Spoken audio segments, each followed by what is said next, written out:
Good afternoon, everyone.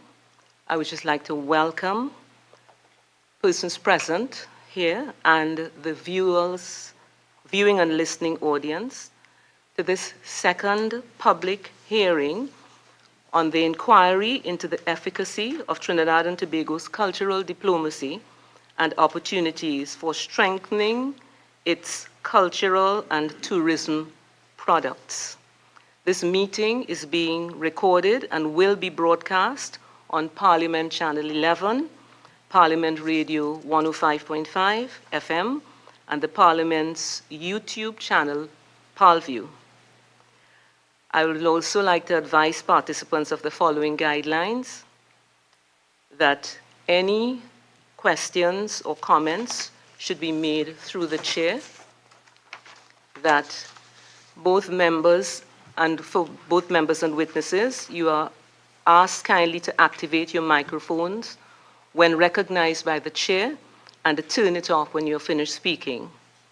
For the participants attending virtually, you are kindly asked to turn on your cameras, and I see they're already on.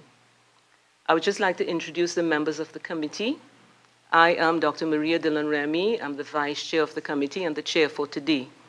And on my left is introducing the members. Rodney Charles, Member of Parliament. Yeah. Brian Manning, MP for San Fernando East. And Anil Roberts, Member. Lisa Morris Julian, Member. I would just like to welcome again the persons present here today, the officials of the Ministry of Foreign and CARICOM Affairs, Ms. Rita Toussaint, the Permanent Secretary, the Deputy Permanent Secretary, Mrs. Neela Ram Atwaru, officials from the Ministry of Tourism, Culture and the Arts, the Permanent Secretary, Mr. Vidish Maraj, and Ms. Carla, Mr. Keon Francis, Cultural Officer 2. We also welcome, attending virtually, officials of the Trinidad and Tobago Promoters Association, Mr. Jerome Priscilla, and the officials from the Tourism Trinidad Limited, Ms. Carla Cupid, the Chief Executive Officer, Ms. Shaniel Sutherland, Manager, Destination Development.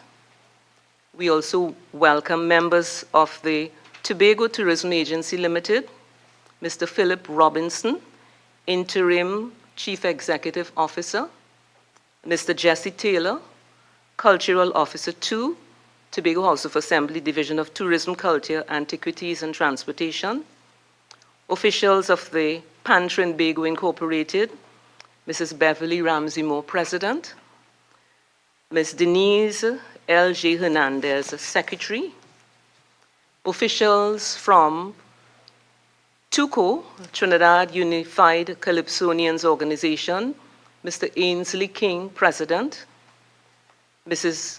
Melissa Williams Campbell, Assistant Treasurer, and these two persons are present, and Mr. Devon Seal, Marketing Officer, who is online. Welcome to you all. Now, I would like to ask the introduction, if we could start with the introduction. I would just like to inform the officials of the inquiry's objectives. And that is, 1, to identify and assess the Ministry of Foreign and CARICOM Affairs, cultural and public diplomacy initiatives aimed at raising the visibility and influence of Trinidad and Tobago regionally and internationally. Number 2, to assess the support provided by the Ministry of Foreign and CARICOM Affairs to the initiatives of the Ministry of Tourism, Culture and the Arts aimed at promoting the attractiveness of Trinidad and Tobago as a tourist destination regionally and internationally. And 3, to identify areas where inter-ministerial collaboration could be strengthened. I will now invite opening remarks, brief remarks, no more than 3 minutes, from the following: Ms. Rita Toussaint, the Permanent Secretary of the Ministry of CARICOM, Foreign and CARICOM Affairs. Ms. Toussaint. Thank you, Madam Chair. Madam Chair and the other members of the Joint Select Committee on Foreign Affairs, Permanent Secretary and representatives of the Ministry of Tourism, Culture and the Arts, stakeholder organizations and their representatives engaged in cultural and tourism enterprises, members of the public, good afternoon. Thank you, Madam Chair and members of the committee, for the invitation to participate in this second public hearing on the inquiry into the efficacy of Trinidad and Tobago's cultural diplomacy and opportunities for strengthening its cultural and tourism products.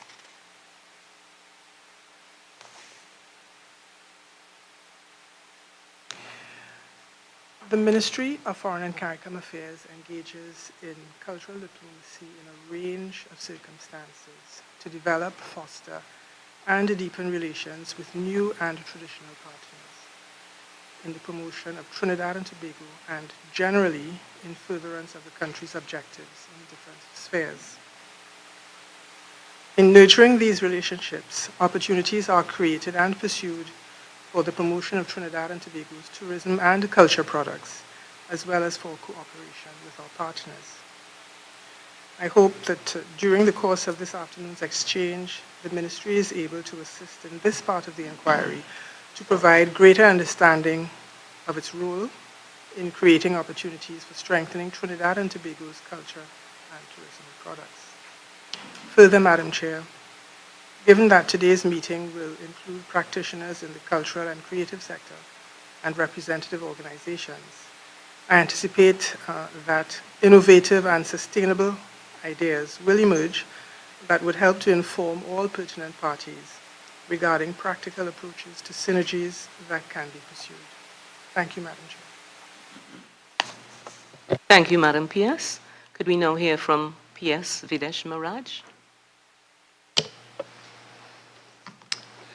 Madam Chairman and members of the Joint Select Committee, good afternoon.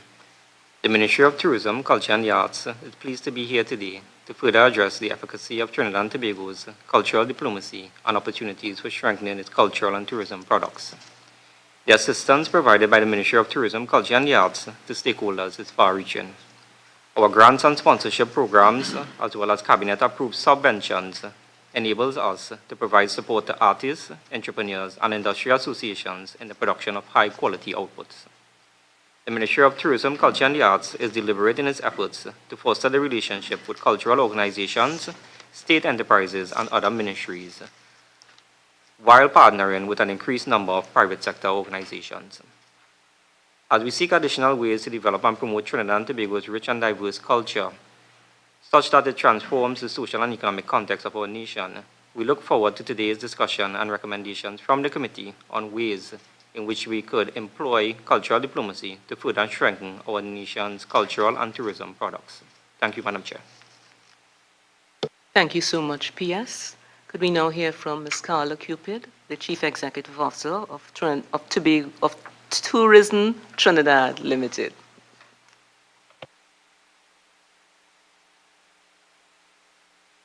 My apologies. Thank you very much. I would like to thank the committee for this invitation here today. We are very much part and parcel of marketing Destination Trinidad, of course, in concert with the Tobago Tourism Agency Limited. And in that marketing effort, we seek to include cultural assets, cultural assets, and also elements of our culture, so that persons in our key source markets will be able to tap into and appreciate what we have to offer. And it is in offering these cultural elements to those who are abroad that we bring persons closer to our destination and make the destination more attractive for them to visit. We work also closely with the Ministry of Foreign and CARICOM Affairs in terms of linking with their diplomatic missions abroad and so on, so that we will be able to leverage that relationship and attract the diaspora, connect with those persons in those markets. So on behalf of the Tourism Trinidad Limited team, I'd like to thank you for this invitation here today, and we look forward to the discussions coming up. Thank you so much. Could we now hear from Mr. Philip Robinson, the interim CEO of the Tobago Tourism Agency Limited? Thank you, Madam Chair, and members of the Joint Select Committee for inviting the Tobago Tourism Agency Limited to participate in this discussion this afternoon.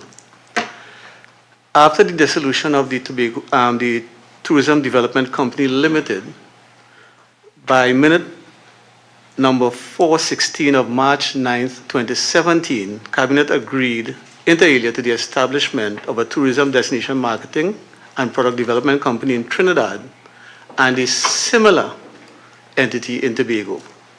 Three distinct destination marketing brands were identified: Trinidad, Tobago, and most critically, Destination Trinidad and Tobago.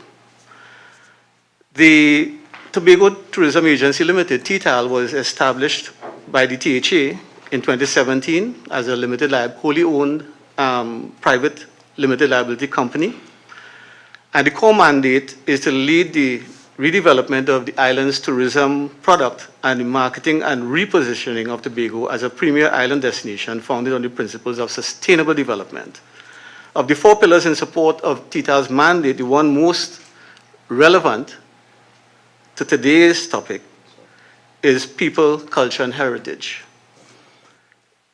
So, working along with the Department of Culture within the Division of Tourism, Culture, Antiquities, and Transportation of the THA, the Performing Arts Company, which provides relevant performances at any event as needed locally or on overseas missions, working along with the Tobago Festivals Commission to market upcoming events by way of press releases, activations, blogs, social media, and through our reps in the respective markets, and with the Trinidad Tourism Limited with respect to joint marketing efforts and activations to promote Destination Trinidad and Tobago.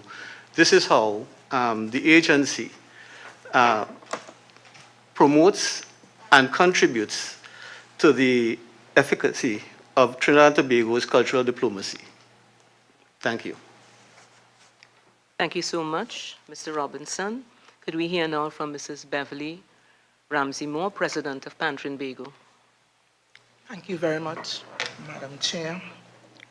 Madam Chair and members of the committee, Pantron Bago is extremely pleased and very happy to have been invited to participate in this inquiry into the efficacy of Trinidad and Tobago's cultural diplomacy and opportunities for strengthening its cultural and tourism products. As we are all aware, Pantron Bago is the world governing body of the steel pan, and as such, we have a responsibility to promote not only in Trinidad and Tobago, but throughout the region and the international community. We have been doing that over a number of years. As a matter of fact, since 1951, when our first steel band would have left these shores to visit abroad, that is in England, I must say. And so we are happy to be here to discuss our role and responsibility, to discuss the challenges, and of course through the collaborative approach of everyone to see how best we can provide that kind of support to ensure that our product, which is our manufacturing sector, and of course our music, really impact on the international community. So we are really, really pleased to have been afforded the opportunity, and I look forward to the discussion. Thank you so much, Mrs. Ramsey-Moore. We'll now hear from Mr. Ainsley King, the President of TUCO. Thank you, Madam Chair, other members of the Joint Select Committee. Well, we are very happy and pleased for this invitation to participate in this inquiry into the efficacy of Trinidad and Tobago cultural diplomacy and opportunities for strengthening its cultural and tourism product. As an overview, the Trinbago Unified Calypsonians Organization is the governing body of Calypso, with a membership of over 600 members. Our aims are to promote, further enhance research, and in all aspects advance the art of Calypso and its presentation to the world through all available media and entertainment forms, to encourage amalgamation with any other entertainment body having objects similar, either wholly or in part of that of TUCO, in things of like. It is important to highlight a period within the history of Calypso where the use of cultural diplomacy was successful for Calypsonians and Trinidad and Tobago. And that was in the 20th century. Calypso began to flourish and took on more significance as an international musical art form that is. In 1923, Ray Douglas formed the first Calypso tent in Trinidad. And around that time, Calypsonians from Trinidad and Tobago were producing records in the United States. During the 1920s to the 1940s, these recordings began to impact the North of America, the North American market.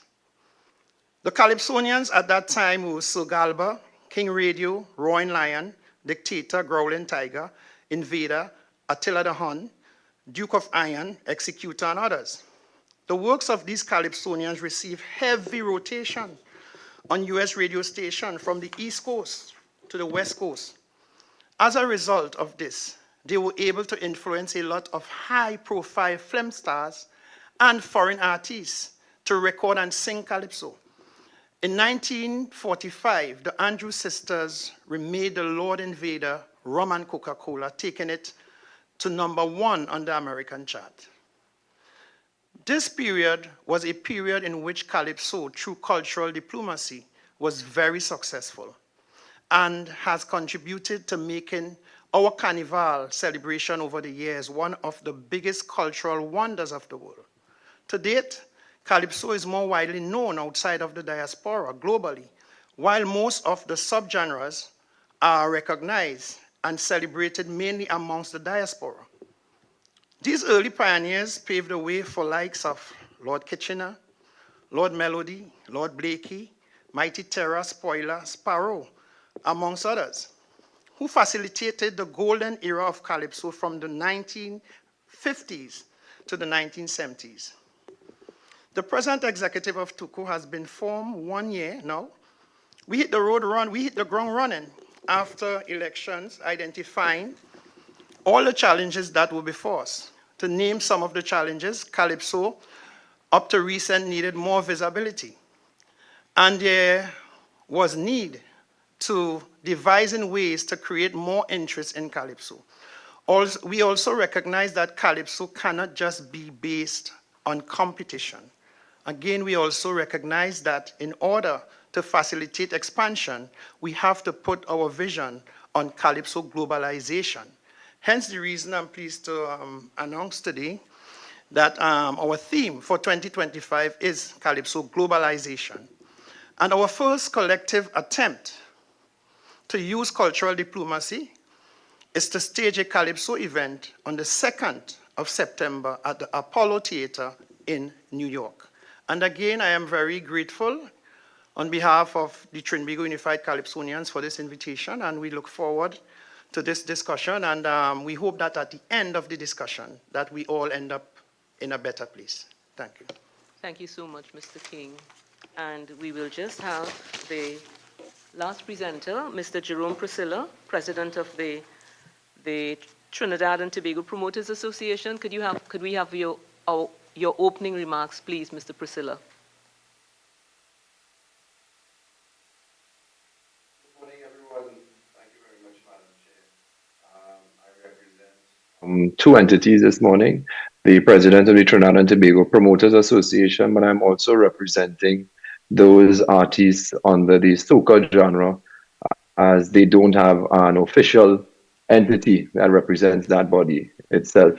So I represent numerous soca artists who fly the flag of Trinidad and Tobago internationally, and I'm also representing the Trinidad and Tobago Promoters Association, whose membership through the events throughout the diaspora, throughout the region and internationally as far as Toronto, the UK, Dubai. So both the artists and the promoters are cultural ambassadors for Trinidad and Tobago and represent our culture far and wide. So we are happy to be here and we are interested in this conversation to see how we can improve both our culture and our tourism product to reach the rest of the world. Thank you so much, Mr. Priscilla. Now, we are having an inquiry into the efficacy of Trinidad and Tobago's cultural diplomacy, and we are seeking to find opportunities for strengthening the cultural and tourism products. I know in recent times, Trinidad and Tobago has been talking about improving on the economy of culture. In other words, having culture produce more in terms of economic development, especially now as we have our declining oil and natural gas reserves. However, is my understanding that we have not necessarily maximized the culture. We have, everybody knows us for Carnival, everybody knows us for Steel Band, and as Mr. King just said, for Calypso, etc. How, and as Mr. Priscilla said, for Soca.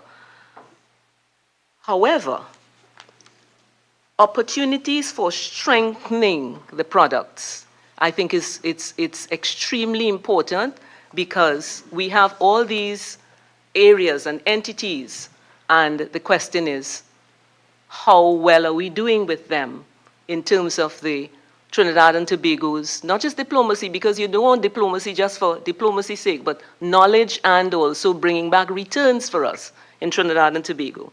So I think it's going to be a wonderful discussion this afternoon. Now, you all would have made submissions. Questions were asked of you, and we will have an opportunity now to just clarify some of the submissions that you would have made, and we would also have an opportunity to probably even ask other questions. So I would start with the Trinidad, I want to start with Trinidad. Tourism Trinidad Limited. Tourism Trinidad Limited. In your submission, you provided information of some of the diverse initiatives to facilitate the marketing of Trinidad's tourism products globally, including providing support to foreign renowned activities and strategic partnership. My first question to you is, Ms. Carla, what type of support provided for foreign renowned activities and strategic partnership as identified in your response? Could you just give us some examples of what those are? Okay, thank you for the question. Some examples of the strategic partnerships that we look at would be, for example, attendance at trade shows. We seek to identify those persons who have that network that will take the message of Destination Trinidad to the world. Whether it may be publications who are responsible or have that global network like National Geographic Traveler, or we also had a strategic partnership with Outlook magazine, those types of things. And also we seek to engage airlines who are servicing the route between gateways in Europe and North America.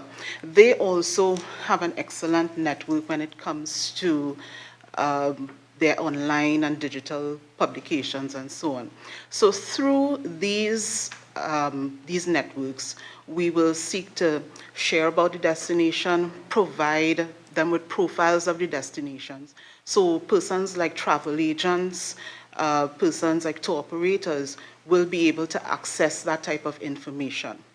Speaking of travel agents and tour operators, we work with those persons in those markets who are most likely to sell destinations such as ours, to do things like travel trade, familiarization tours into destination Trinidad. So when we bring them here, and also those who are in the media, travel media, when we bring them here, what happens is that they are able to experience the destination. They're better able to write about the destination and sell the destination as well. And that is, I think, a key area of our sales channel management strategy when it comes to ensuring that the demand for Trinidad is driven and facilitated by these outlets. So those are some of the partnerships that we look at to help sell the destination. Can I just ask whether these strategic partnerships are identified in terms of the numbers, and is it you have a plan for expanding those? When you talk about strategic partnership, what exactly does it mean? Is it something that you have what is the relationship between you and them? Is it just that they just do your stuff for you at a cost? And how exactly is the partnership formulated? Right, so it is done at a cost, yes, but there are specific deliverables. So I spoke about sales channel management. Once you, for example, if we engage with KLM, let's just say, there's a cost to that, to a package of activities that we will engage in to help reach the travel trade and also their clientele. Because when you enter into these types of arrangements with airlines or trade publications, they already have a readily available network. So they will send you like a pitch deck or profile, and they will say, well, we are able to get the message of Destination Trinidad out to our 5,000 readers or 5,000 subscribers. Built into that, of course, you'll need to have some way of measuring the reach of what you're putting out, whether it's a QR code or some specialized code that says to these persons, if I sell Destination Trinidad in terms of these packages that are available, then we measure the success of the strategic partnership using that mechanism. So it varies across airlines, it varies across, as I said, publications, where it basically depends on what your goal is, right, as a DMO, as a destination management organization. Member Roberts, and one other, you talked about networking with major networks like CNN. Yes. Have you had Trinidad and Tobago advertised on CNN? Yes, we have ads running on CNN. It's our destination marketing video that is running on CNN as we speak. And we're also negotiating with them. The talks continue to feature things like our unique culture, to feature our culinary tourism on CNN through two, as I said, we're still talking about it, but we're doing, for example, the Spirit of Trinidad, Taste of Trinidad, where what CNN has found, and in talking to them, we have so much to offer that it's just not a matter of one video going out on CNN. So we have the standard destination marketing video that's out, and then we're going to follow up with a two-part series of highlights of the destination. And also, they would have done an article, I think it came out about 2 or 3 weeks ago, about beaches across Trinidad, little-known beaches across Trinidad where people can, we're not known for beaches in terms of comparability to other islands, but these are gems that you can find and experience once you come to the destination. Thank you, Ms. Cupid. Member Roberts. Thank you, Madam Chairperson. Now, you must bear with me. It's very painful for someone of my age to hear Destination Trinidad without Tobago, and to hear Destination Tobago without Trinidad. The way I grew up, national swimming, football, everything, it's Trinidad and Tobago, and I believe that part of our comparative advantage, our beauty and our brilliance to compete with other countries in the Caribbean especially, was the combination of what Trinidad offers as opposed to Trinidad offers and Tobago as one unit that we could package what and present to tourists what other destinations could not. Could you please try to help me understand, because I am trying very hard, and even reading, seeing Destination Trinidad, I cringe. What was the thinking, first and foremost, of separating Trinidad tourism and Tobago tourism? I believe in specialization. As you know, I'm an Olympic coach, so specialization is important. Yes. However, one, what was the rationale for separating the product, so to speak? Is there still a synergy? And secondly, what has been the efficacy of the separation of tourism Trinidad as opposed to Tobago? Okay, I will zero in on something you said just now, which is there still a synergy? I will say yes, there is still a synergy. When the CEO of Tobago Tourism Agency Limited, in his opening statement, he spoke about there's a Destination Trinidad, Destination Tobago, and Destination Trinidad and Tobago. That is straight out of the National Tourism Policy. The National Tourism Policy, it outlines the type of destination that Trinidad is, it speaks to it, the type of destination that Tobago is. It's not a separation for separation's sake, per se. It is a separation that really zeroes in on the fact and focuses on the fact that a traveler, a visitor, when they're looking for something unique, they may find it on one island, what they're looking for, as opposed to another island. So it's all about segmenting your market. Once you accept that segmentation, because, I mean, we would appreciate that what Trinidad has to offer is slightly different to what Tobago has to offer. But bringing them together, what it does is that it complements each other. When I spoke earlier about strategic partnerships, and the CEO of TITA, Mr. Robinson, we meet and we talk very regularly to leverage those synergies. So I mentioned KLM just now. A KLM service comes into Piarco, but there are opportunities to have Tobago as an add-on. British Airways comes into Tobago. There's an opportunity to have Trinidad experiences as an add-on. And what you find is that you're better able to sell each island when you pitch it that way. If we are speaking to travel agents in the Netherlands, we always mention Tobago. We always seek Tobago's support when it comes to speaking about what they have to offer.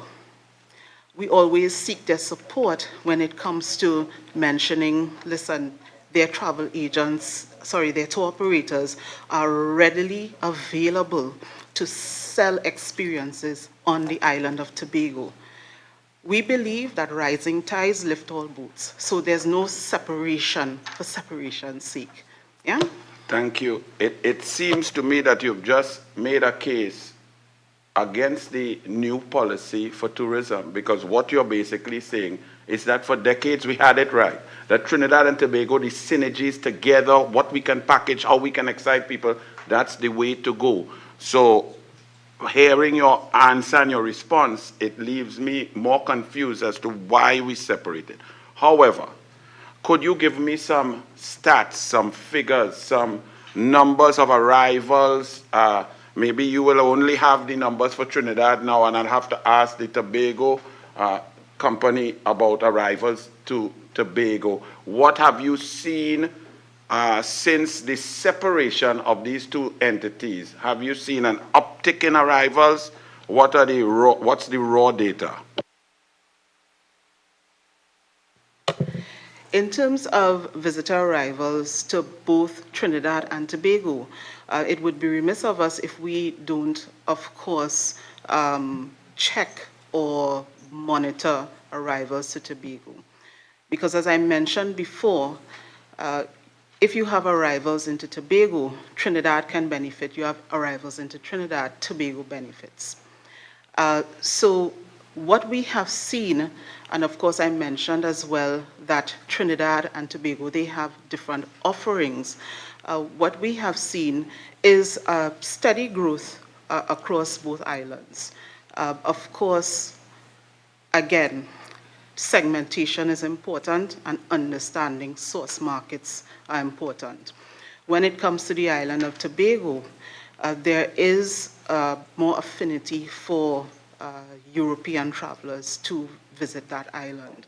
When it comes to Trinidad, you're looking at, yes, European, but you're also looking at a higher VFR, which is visiting friends and relatives segment. You're also looking at business. MICE tourism is something that, from where we sit, Destination Trinidad, Tourism Trinidad Limited, we're focusing on MICE as well. We're focusing on festival development. So I understand your confusion. However, as spelled out in the policy, I go back to the National Tourism Policy. There is Trinidad, we've clearly identified Trinidad.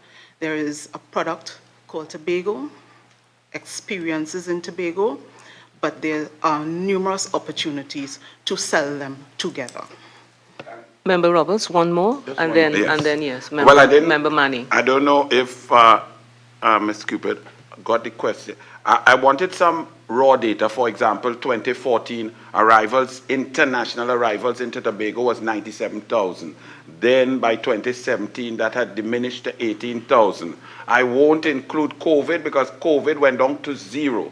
Now, post-COVID, are we back up to 24,000 international arrivals into Tobago? What was it in Trinidad? How has it been working? Because by recollection, I think the separation from TIDCO or Tourism Trinidad and Tobago occurred somewhere in 2017 or 2018. So what has happened since then with numbers, people, feet on the ground?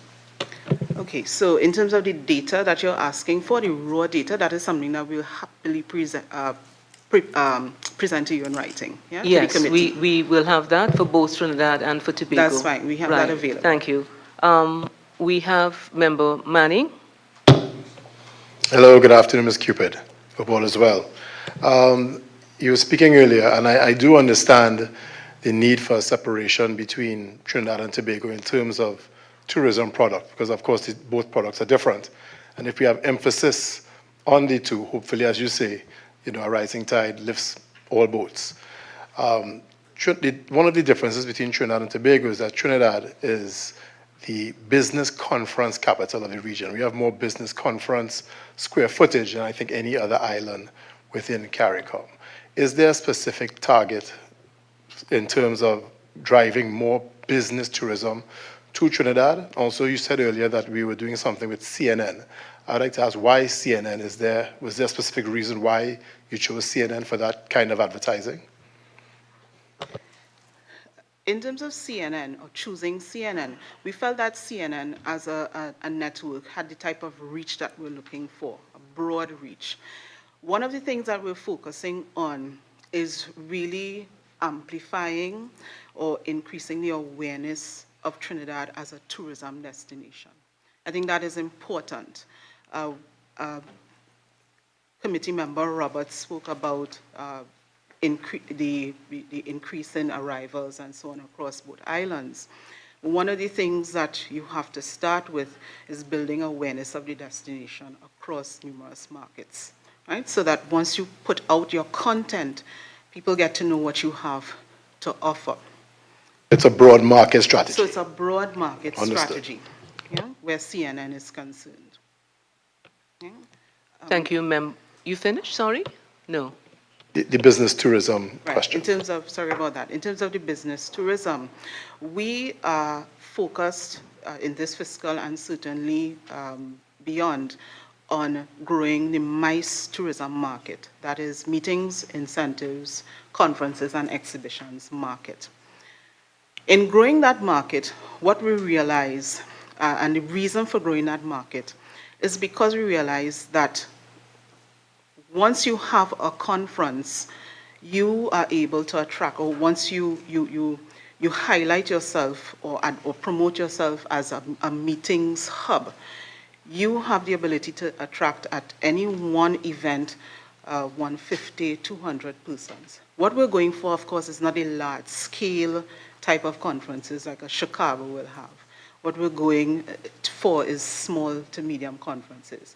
And in 2023, last year, we saw an extremely encouraging uptick in terms of the number of conferences and meetings held in Trinidad.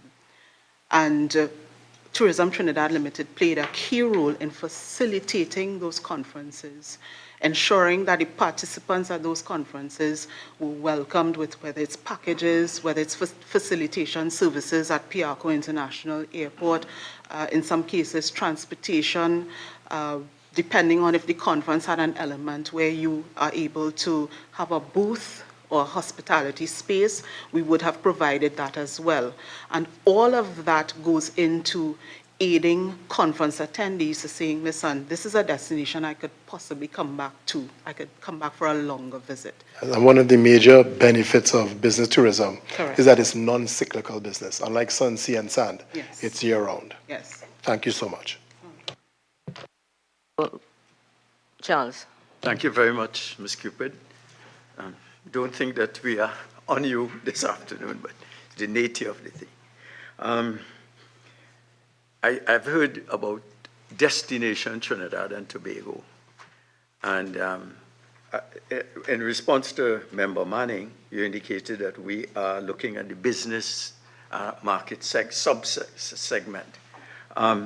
Do we have a breakdown in terms of the different segments that we are promoting, the sun and sea segment, the cruise ship segment, the business, the cultural and social experience? And in a sense that we have data to see which is growing, which is a growth segment, which is a declining segment, and if so, why?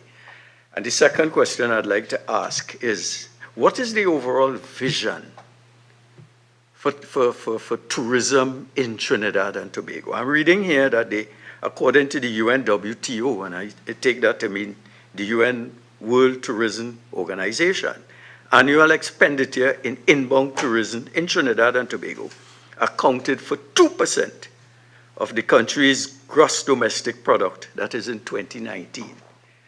2% of the inbound tourism.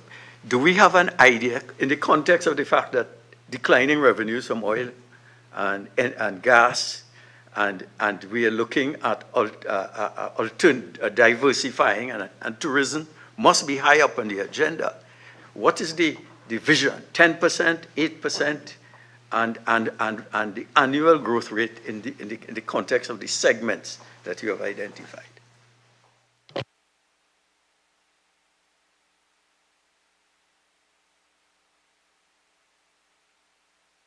Sorry, the performance of the segments. I mentioned visiting friends and relatives just now.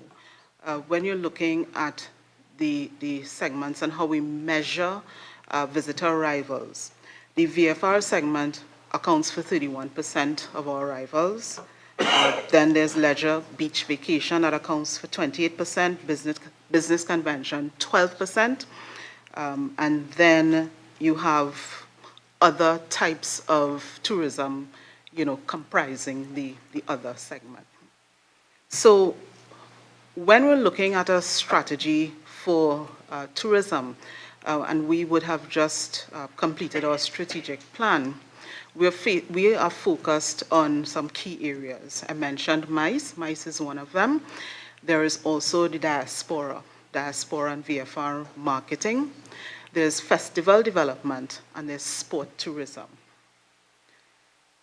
Overall, when we're looking at the activities that go into each of these segments, we are looking to have growth at the end of 2024 to 300,000 visitors, end of 2025, 400,000, and it ends in 2026. When I say it ends, the plan, we're looking at 500,000 visitors. Stretch that to 2030, we are targeting 1 million visitors to Trinidad, based on our efforts, based on what we think is a good mix of activities to propel that growth. So I don't know if that answers your question. You okay, Member Manning? Member Brown? Okay, one more, right? Because we have the others to go to. Yeah. No, well, I'll give Ms. Cupid a little rest because you could sip some water. But I'll go to the Permanent Secretary, and Ms. Cupid, you could listen to this, and Tobago Tourism Agency, because you mentioned sport tourism. So, Mr. Maraj, Permanent Secretary, Ministry of Tourism, Culture and the Arts, does the government currently have a master plan for sports tourism, especially, see, in light of all the facilities that we have available to us to sell to the world, the National Aquatic Center, the Cycling Velodrome, our 5 stadia, the National Tennis, or now called Racket Center, and so on. Do we have a sport tourism master plan? Madam Chair, just for clarity, the question is, do we have a sports tourism master plan? I didn't get that, sorry. I said just for clarity, the question is, does the government have a sports tourism master plan? That's the question, yes. Yes, the government has a plan for sports tourism. I saw 14 months ago, the government was advertising for requests for proposals for a sport tourism master plan. How many proposals were received? Who was the committee who went through it and evaluated? And who was the winner of that sports development master plan RFP that was sent out by your ministry? Member Roberts, I won't allow that. Just because our focus today is on cultural diplomacy, etc., in the market. So I think if we have that question, we can probably have the question to the thing, because we can get it in writing, no problem. Given our focus today, yes. Well, I'll keep the focus. It's important, yes. It is. Yes. We mentioned sport tourism, and well, unfortunately, Ms. Cupid, Mr. Maraj does not seem to want to get involved today. That's no problem. So we know that there's a World Cup coming to Trinidad and Tobago. Was the Trinidad, this is so difficult to say, sorry, the Tourism Trinidad Limited and the Tobago Tourism Agency Limited, were these two entities or companies involved in the process over the last 2 years to advise, to guide the process as to what could be, so that we can maximize any benefits from hosting of this World Cup? It's cricket, by the way. I see Mr. Maraj is looking confused. T20 Cricket World Cup, which begins in approximately 21 days.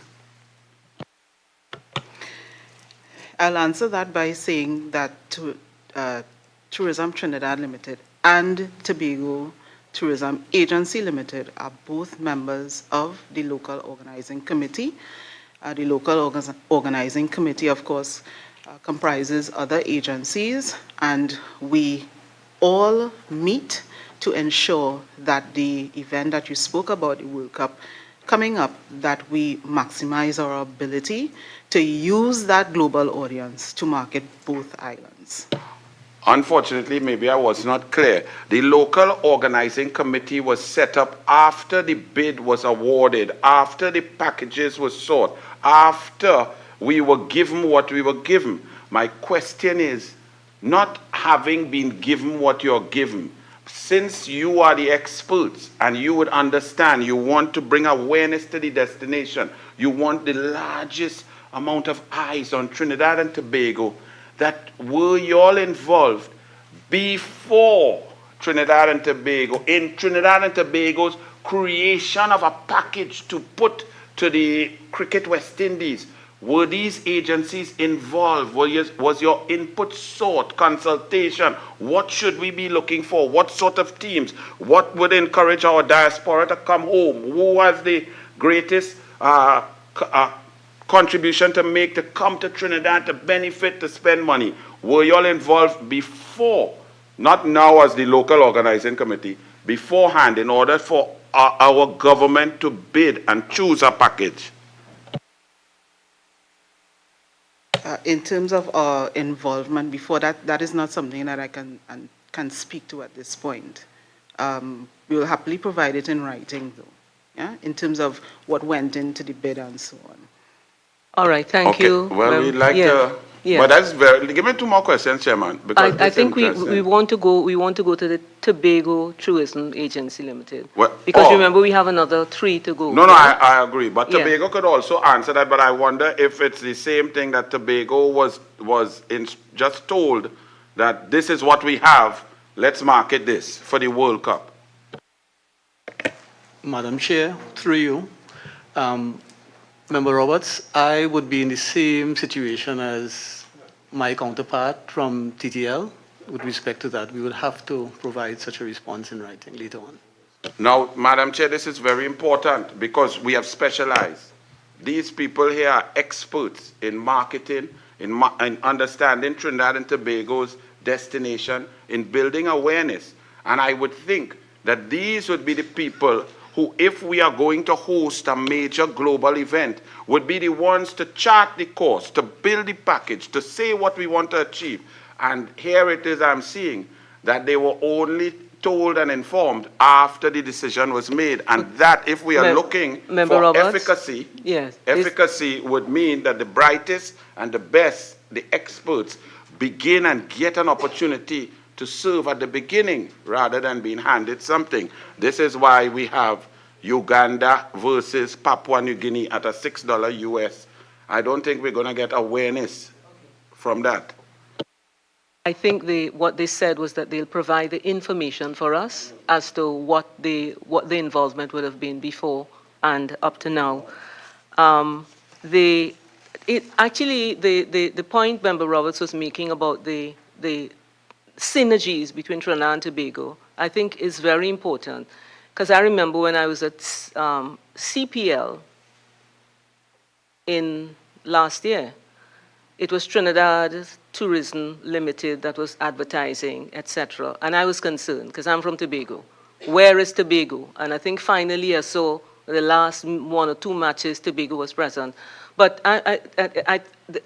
for us, well, from the committee's point of view, it's important that the synergies are maximized because, yes, we do have 2 different types of products, but they both build on each other. And if we are serious about marketing, then we have to make sure, and if we are serious about the people coming to Trinidad and Tobago, then we have to make sure that we do both in both cases. So I hope it's not just if I like Tobago, if you are there and I like the person who is there, but it's structured then in its thing. But I would ask Mr.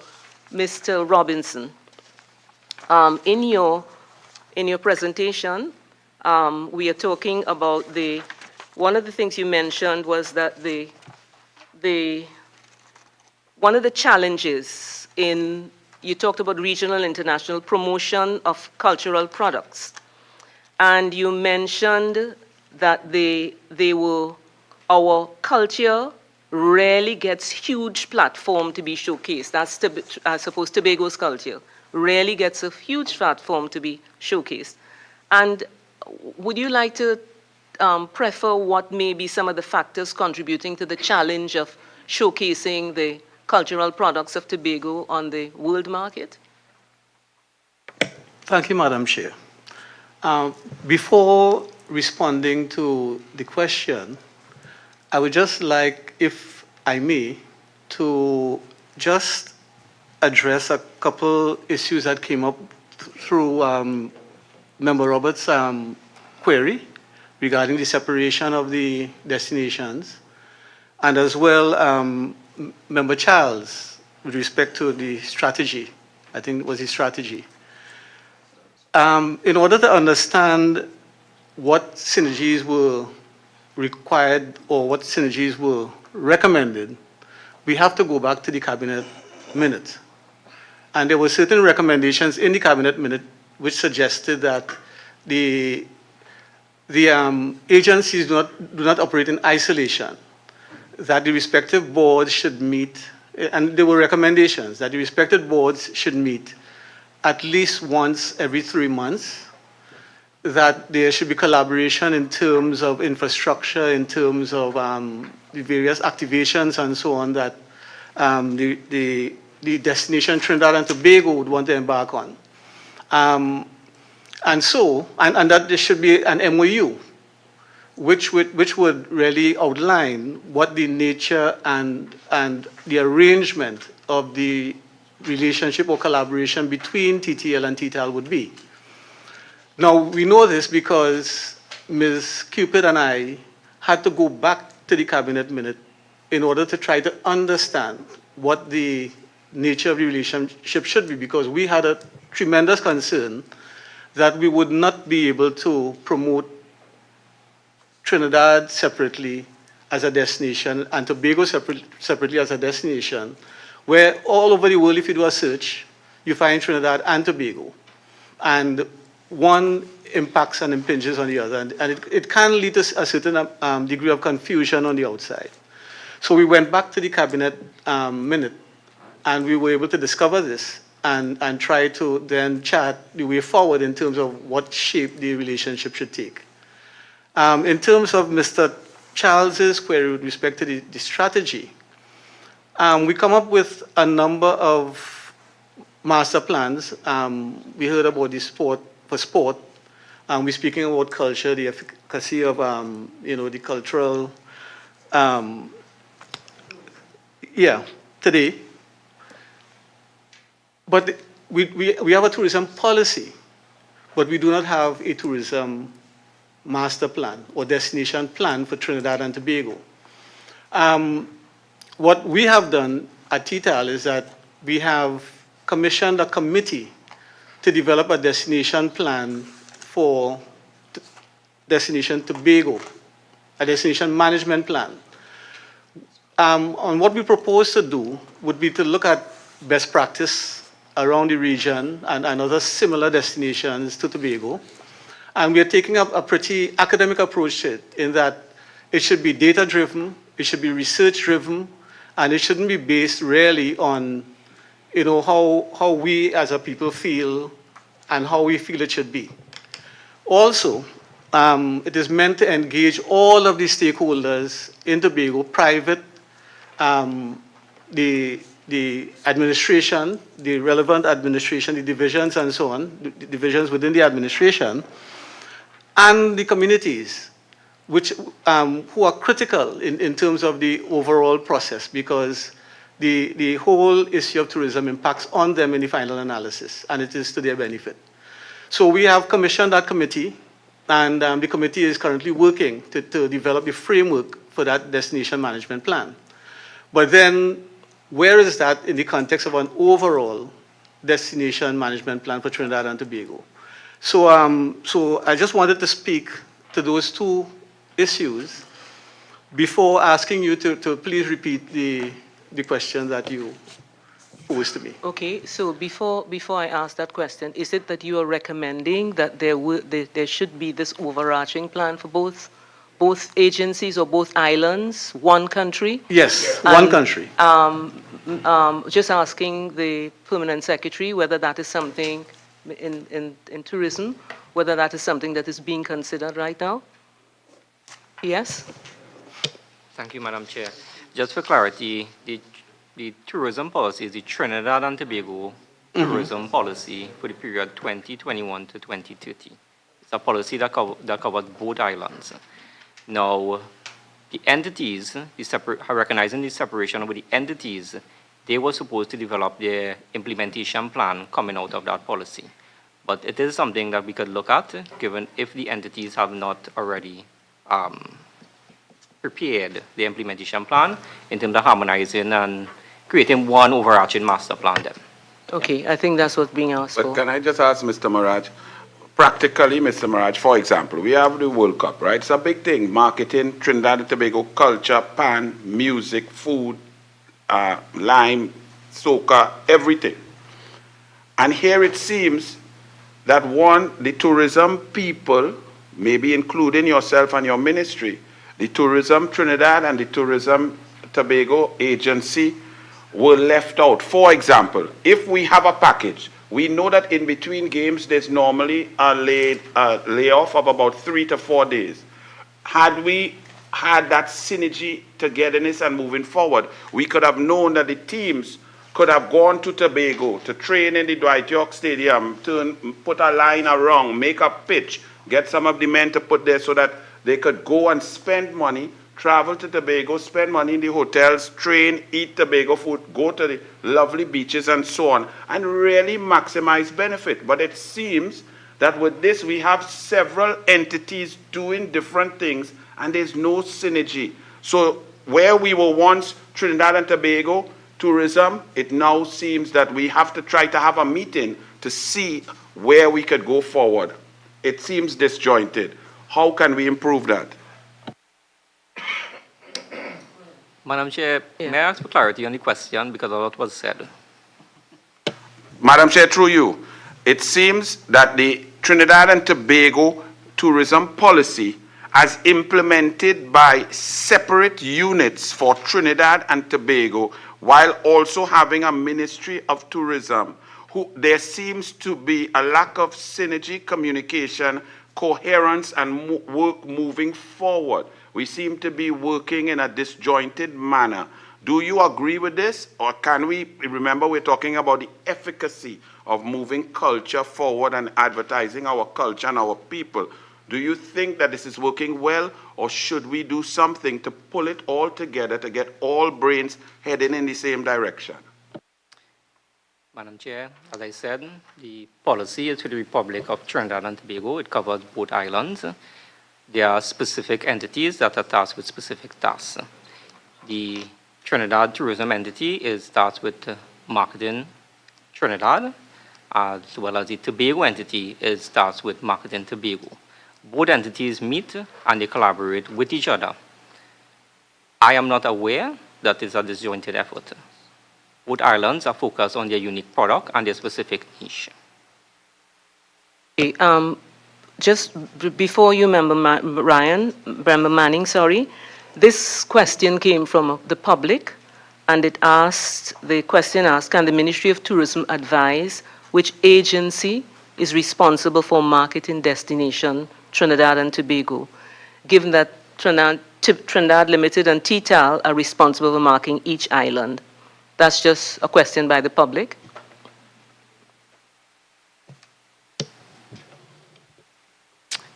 My response, Madam Chair, Tourism Trinidad is responsible for marketing Trinidad.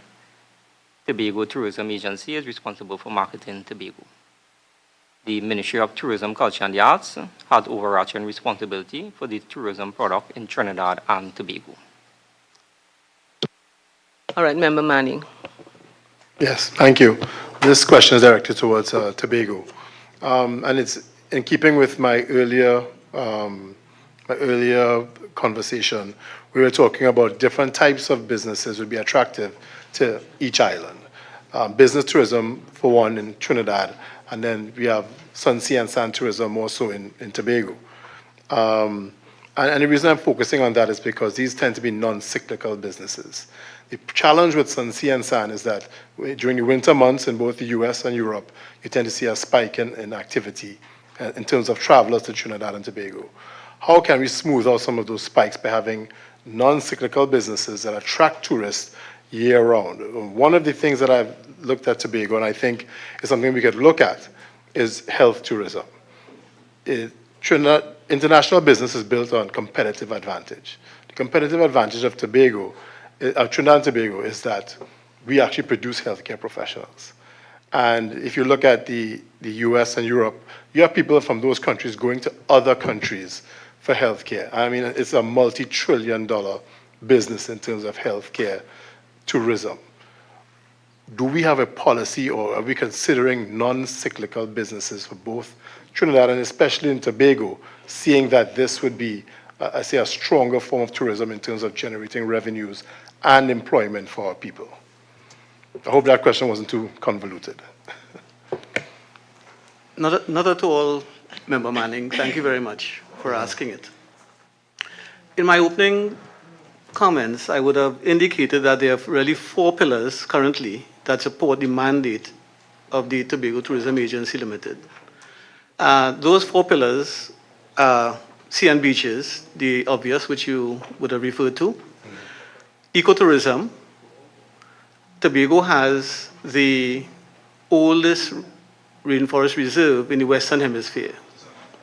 That would have been since the year of American independence, and I think it celebrates 250 years in 2026.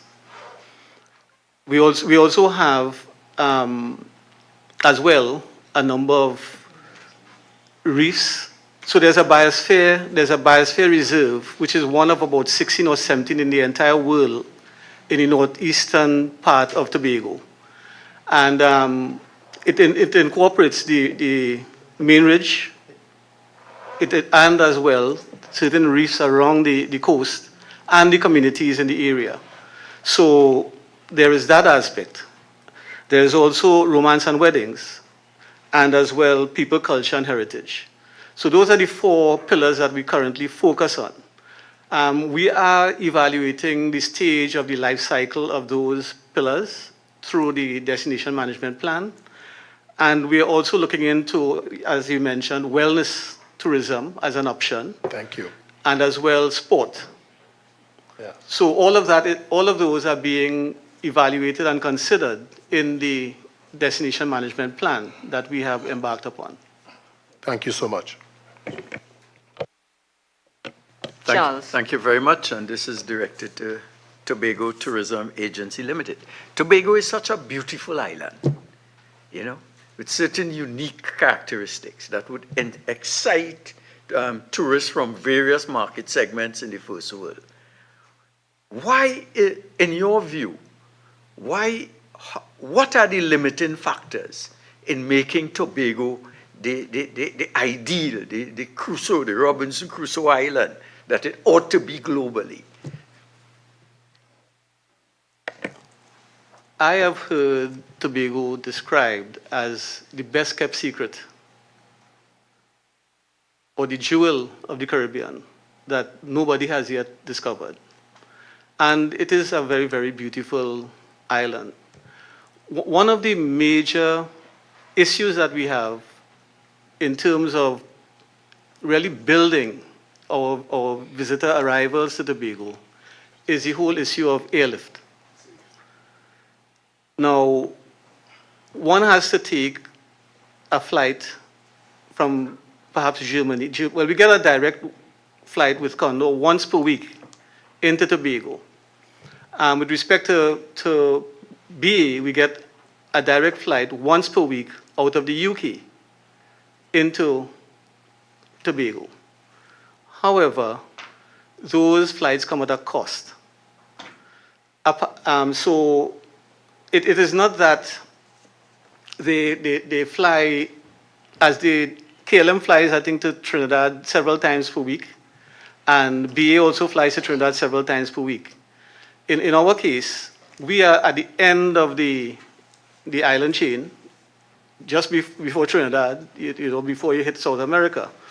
And it's a long-haul flight in most cases. Now, if it is that flights were able to fly into Piaco and then you could get an interline service with Caribbean Airlines into Tobago seamlessly, then I think it would go a long way to assisting us in boosting our tourist arrivals. But you have heard people complain that it is easier to get a ticket with BA to fly into Trinidad or Tobago than to get a ticket to fly from Trinidad to Tobago after they have arrived in Trinidad. So one of the things that really has to happen, I believe, and one of the major issues would be finding a way to get that seamless air transport from Trinidad to Tobago, in addition to getting more carriers flying directly into Tobago. How do you respond? Last question. How do you respond to the, and it could be wrong, the perception that the emphasis is on large hotels? And in that regard, you could probably give us an idea of the occupancy rate, the average occupancy rates of these large hotels. Seems to me, years ago, I visited the Isles of Man, and went to a home, and we experienced the family cooking. And it was a whole cottage industry in that. It seems to me that Tobago could attract a kind of tourist that is not looking for beaches, not looking for business, but looking to experience that culture that is unique and interesting. And that would require us to look at the cottages. It would require us to standardize them. A A-class cottage would give you this experience, a B-class, a C-class, so that I think, notwithstanding the problems of communications, if we had thought out a policy that is rooted in the Tobagonian culture and in the Tobago businessman, that we would be perhaps much better off. I could be wrong, but this is a perception that Well, actually, you've pretty much described how it exists at this time. There are not any big brand name hotels in Tobago at this time. Now, people argue that the large brand name hotels do bring with them their regular clientele, because you may have certain memberships and what have you, and so they may stay in one island, and then they may plan a vacation in Tobago if we had one of those large big brand name hotels. But then, and we are looking into that as an option as well. But then it has to be balanced with the whole environmental concerns and considerations that you have. Tobago is just 116 square miles. Somebody could probably convert that into square kilometers. I still am on miles because of, you look at me, you know that I'm old school. 116 square miles. The main ridge itself is a significant land space. So when one is looking at where to locate these hotels and how it will impact the environment, the very things that draw people to Tobago, one has to be very, very careful, right? So, but the Assembly is looking into attracting investment to see if we could get some of those brand name hotels established in areas where it would not impact the balance that we need to have, so that persons would come and still get the same kind of vibe that they get when they visit Tobago at this current time. Thank you, Member Morris. Thank you very much, Madam Chair. Madam Chair, through you, I noticed something very interesting, heritage tax. Interesting. It's to help finance the development and sustainability of our culture. I would like to know, what is the research behind the implementation of such a tax? Would it negatively impact Trinidad and Tobago's competitiveness on the tourism market if I'm a tourist and I'm coming to Tobago and I know I have to pay this tax? Okay, it is an idea, there was no research. However, when one speaks to sustainable tourism, it is more than just environmental factors. Recently, through the Embassy of Germany in Port of Spain, I was exposed to a sustainable tourism program in Berlin. And when they speak to sustainable tourism, they don't only speak to climate change and issues that affect that, but also socioeconomic conditions in the country, how we treat the elderly, how we treat the socially displaced, how we treat animals, the whole issue of safety. And so when a visitor comes from that type of environment, these are the things that they observe. And many times, they want to make a contribution in terms of fixing issues or supporting some cause. That is a form of tourism as well, for example. So it was put out there, and it's not something that we can do in isolation, of course. I would imagine that would have to go through a process, through the Ministry of Finance and all of that with the tax laws and what have you. But it was just a thought, because Tobago, we are big on the culture and heritage, preserving the culture and heritage. I have with me someone whom I consider an aficionado in terms of culture and heritage in Tobago, Mr. Jesse Taylor. And I don't know if he could be allowed through the chairman to say a few words on Tobago's unique culture and the need for us to try to support it and preserve it. And perhaps this might be a way with the tourists actually contributing to that. Through you, Madam Chair. I'm sure that Mr. Taylor's contribution would help us, but you see, I still want to know. Obviously, to put a thought, it's an idea, but what other regions also have this particular tax? Is it going to be something unique to Tobago? We're talking about being competitive on a world market. Is this something unique? And now all the countries equal, we would have visited, we would have seen the same thing, homeless, abuse of the elderly. It's not unique to Trinidad or Tobago. And the same way I would judge them, I would assume they would judge us. But I still want to know, what does that have to do with a heritage tax? Just for my clarification and edification. The idea of a heritage tax is to support for example, we have, and I would have indicated that when we are engaging in cultural diplomacy, we would engage performers and so on from the Tobago Performing Arts Company, right? Many of these people, they are very good at their craft. It takes a lot of practice, training, knowledge about the particular dance or performance that they're doing, in order for them to do it effectively and project Tobago in an appropriate manner. And one way of supporting that and maintaining that would be for it to have some kind of reward in the form of a financial reward. Too often, what we find is that we spend what we do not have.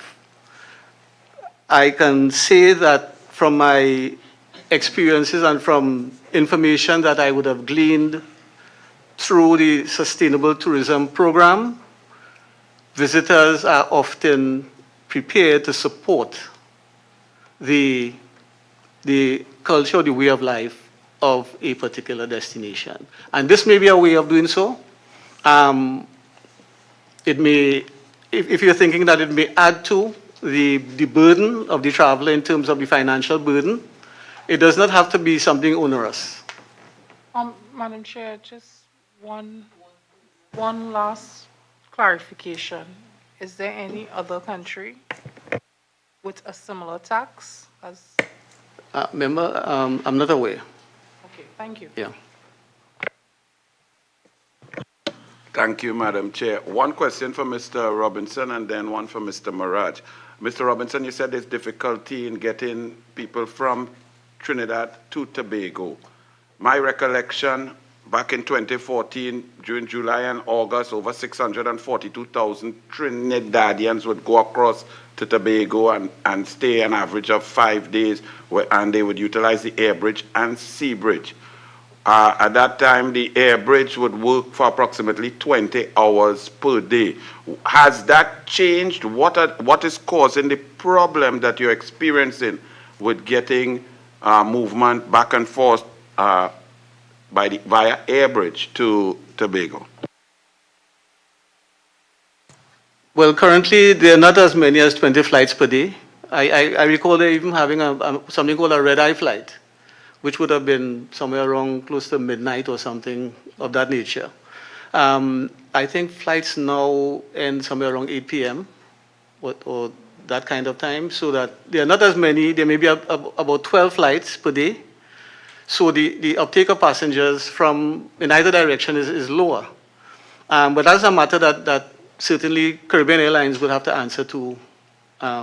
We would not be in a position to answer to that. Yes, thank you. And to Mr. Maraj, again, World Cup cricket, of course, it's culture, it's tourism. How many visitors are expected to land in Trinidad? I will leave Tobago out. It's very difficult for me, but I guess I'm forced to separate and differentiate. How many tourist arrivals are expected during this upcoming Cricket World Cup? Madam Chair, through you, all the ICC matches are being held at the Panorama Cricket Stadium in Trinidad. So the visitor arrivals will be to Trinidad. The Honorable Minister would have spoken in the Senate quite recently, and I believe he said approximately 20,000 persons, but I could get clarity on that figure and I could submit it in writing.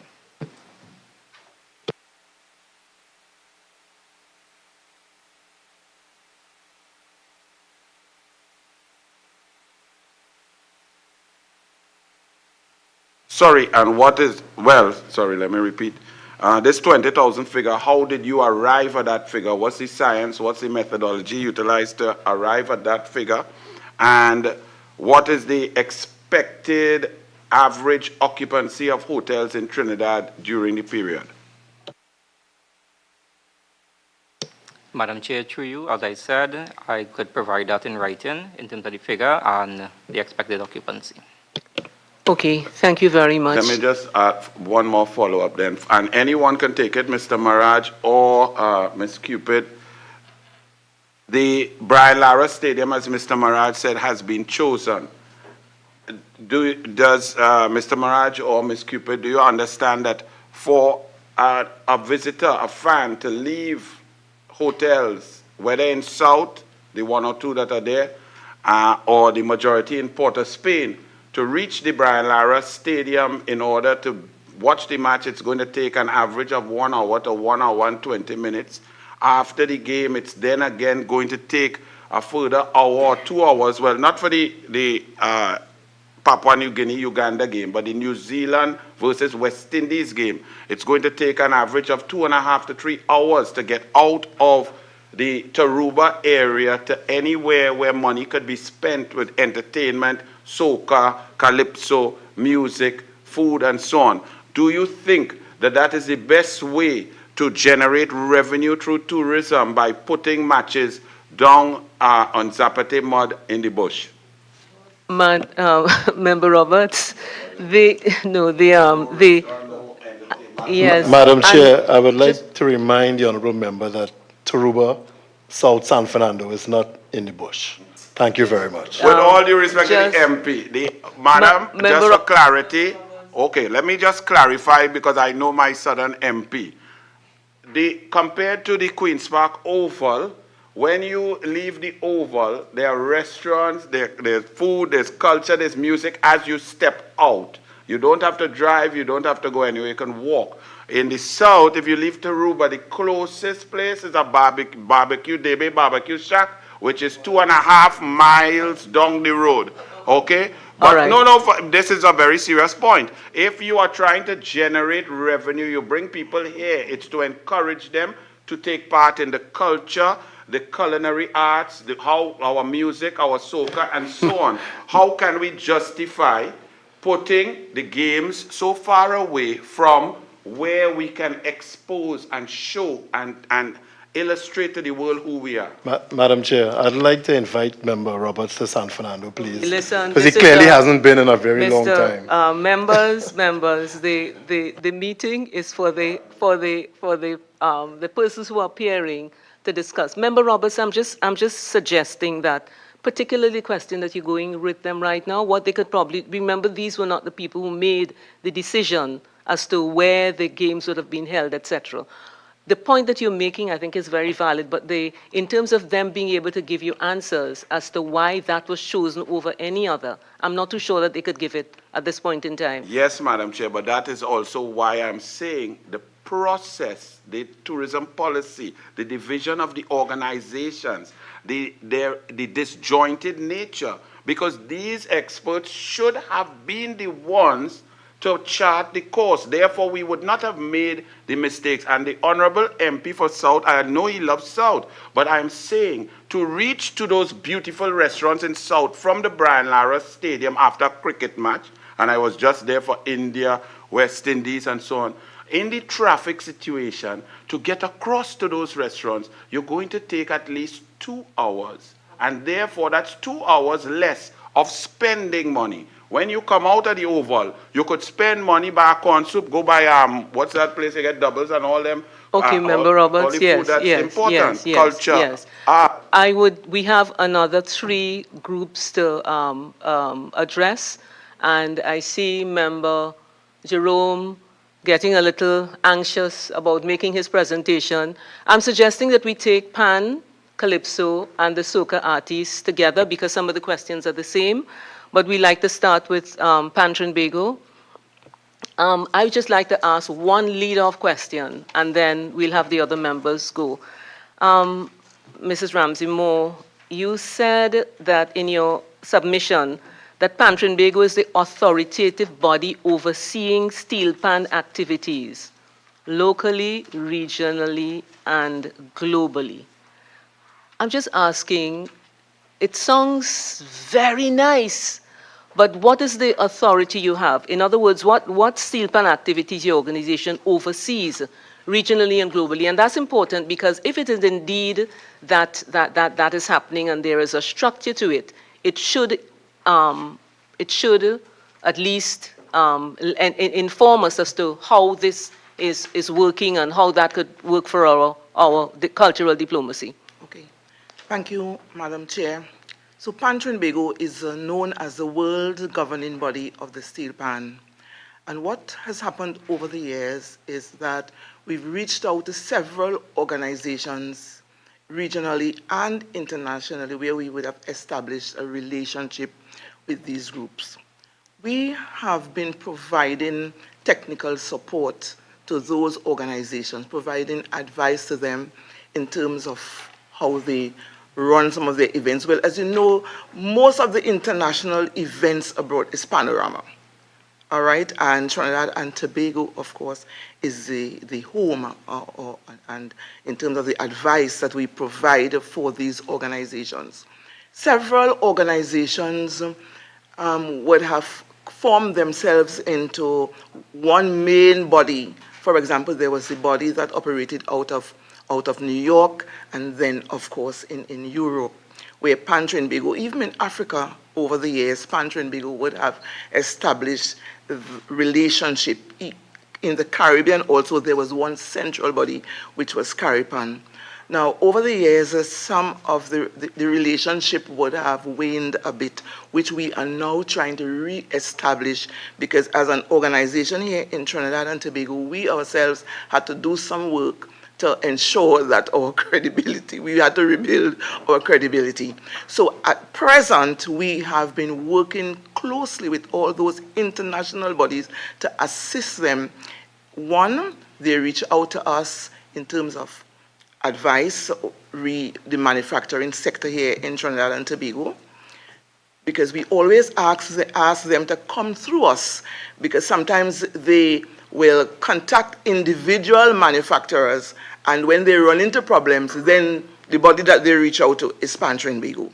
So we provide them with that. Also, in terms of the services, organizations will reach out to us for arrangers that we can recommend, tuners that we can recommend, and different services in the industry. And because of that, we see ourselves as a body providing that kind of advice to those organizations out there.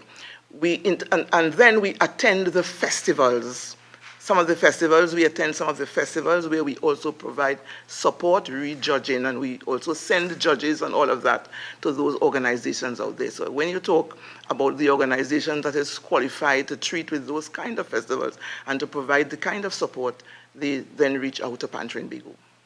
Thank you. Member Morris.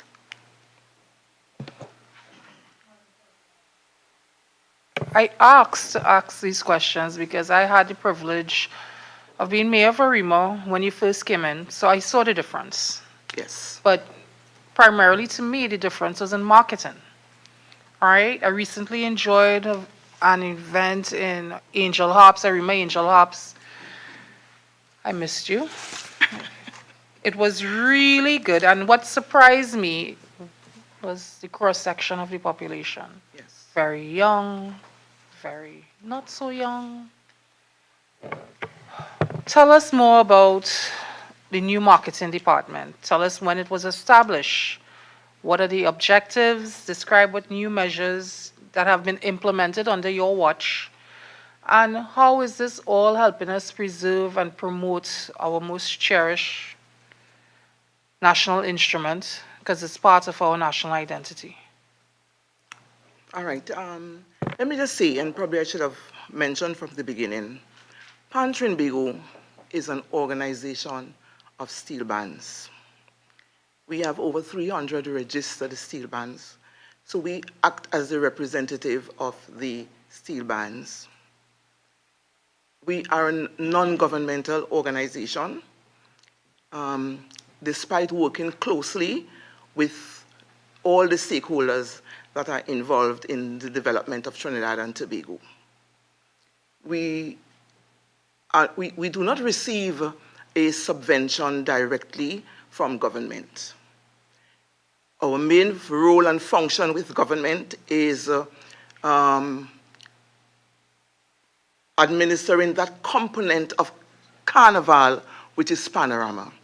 And then based on a cabinet decision, I think it was in 1998, the gate receipts have been given to the various special interest groups which assist us in running our organization. And I say running our organization for the entire year because Pantron Bago, we say it is the government of Pan. We have the central body, which is the central executive.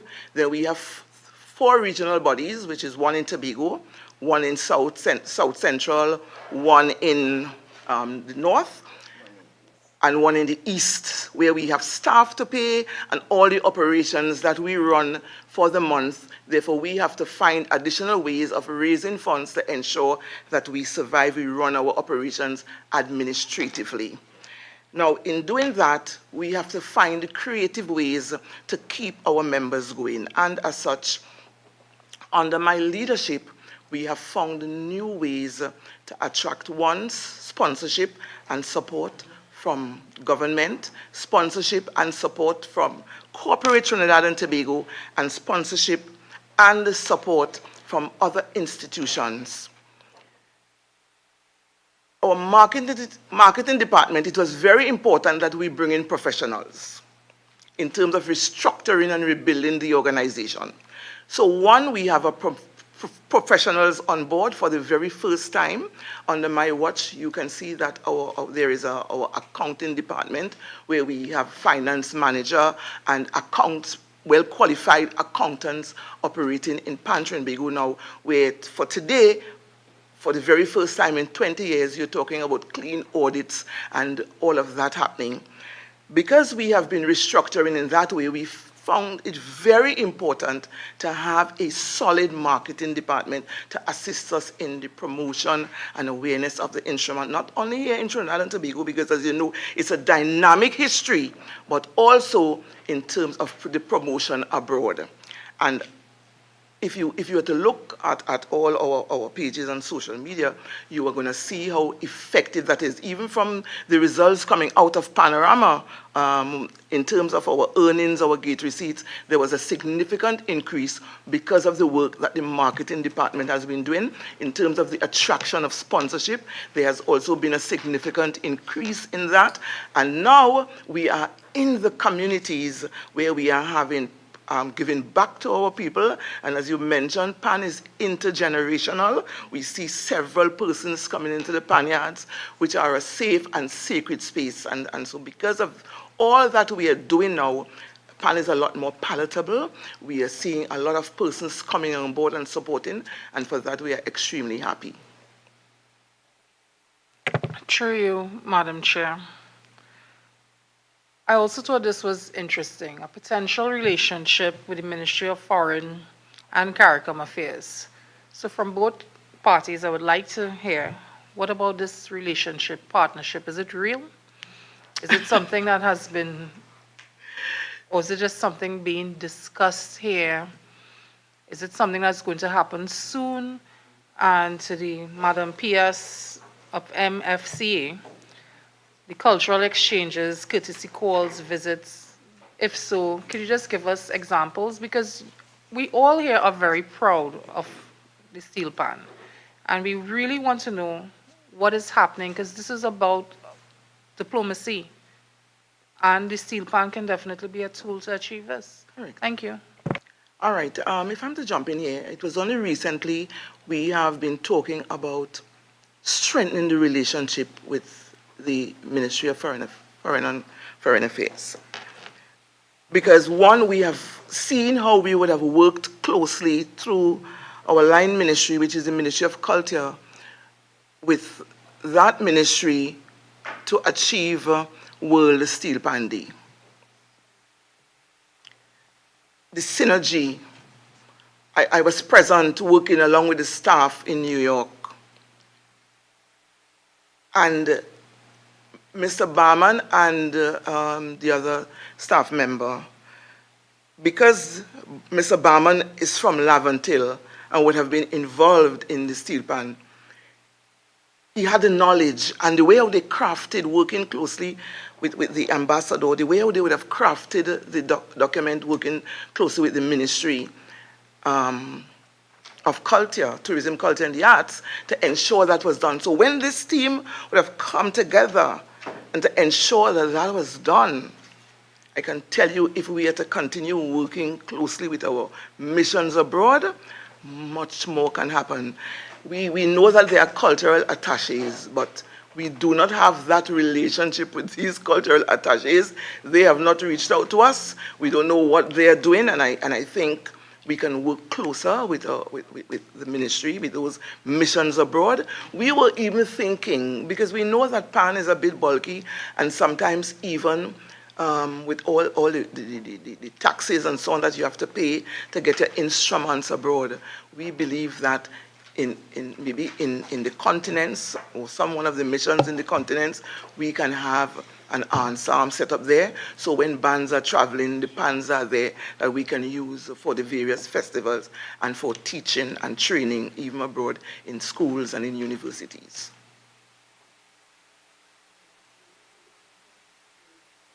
Ask for the Ministry of Foreign and CARICOM Affairs to also. Thank you, Madam Chair. And I agree with everything that President of Pantron Bago has said. And interestingly enough, just recently, and including today, we were discussing at my ministry how we can have pans available at missions so that when steel orchestras or groups need to perform overseas, that would help to reduce the cost of transporting instruments. Reduce cost and I guess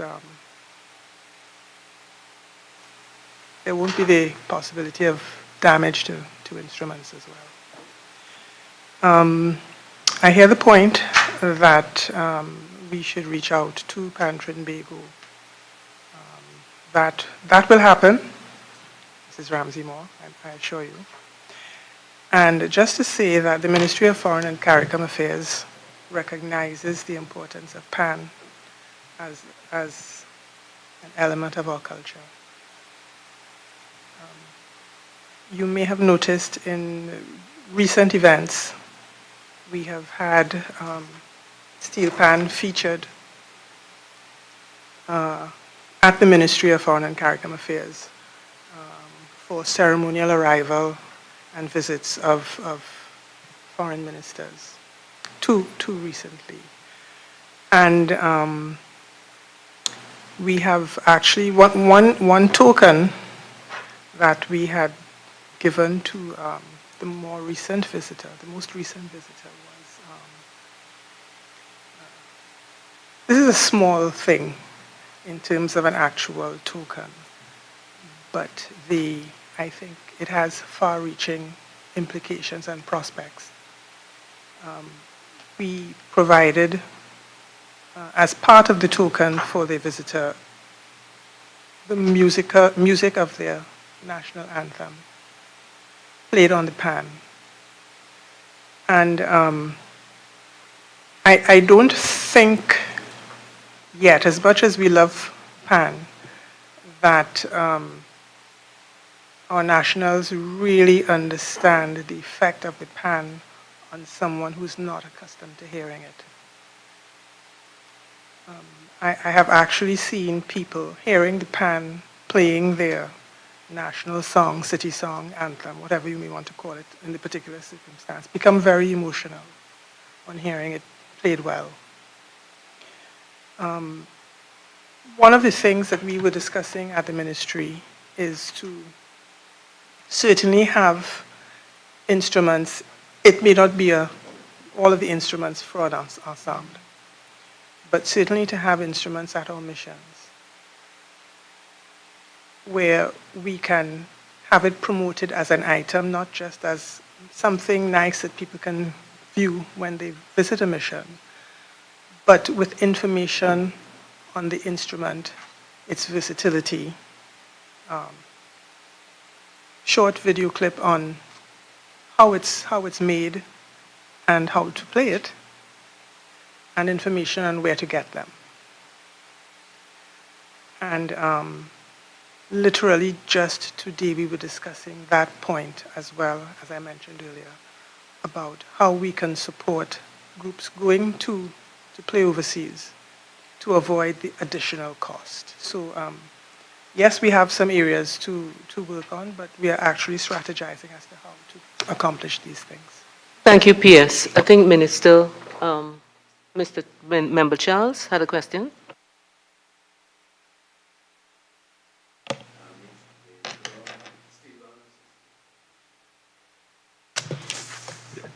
Yes, this is addressed to the Pantron Bago.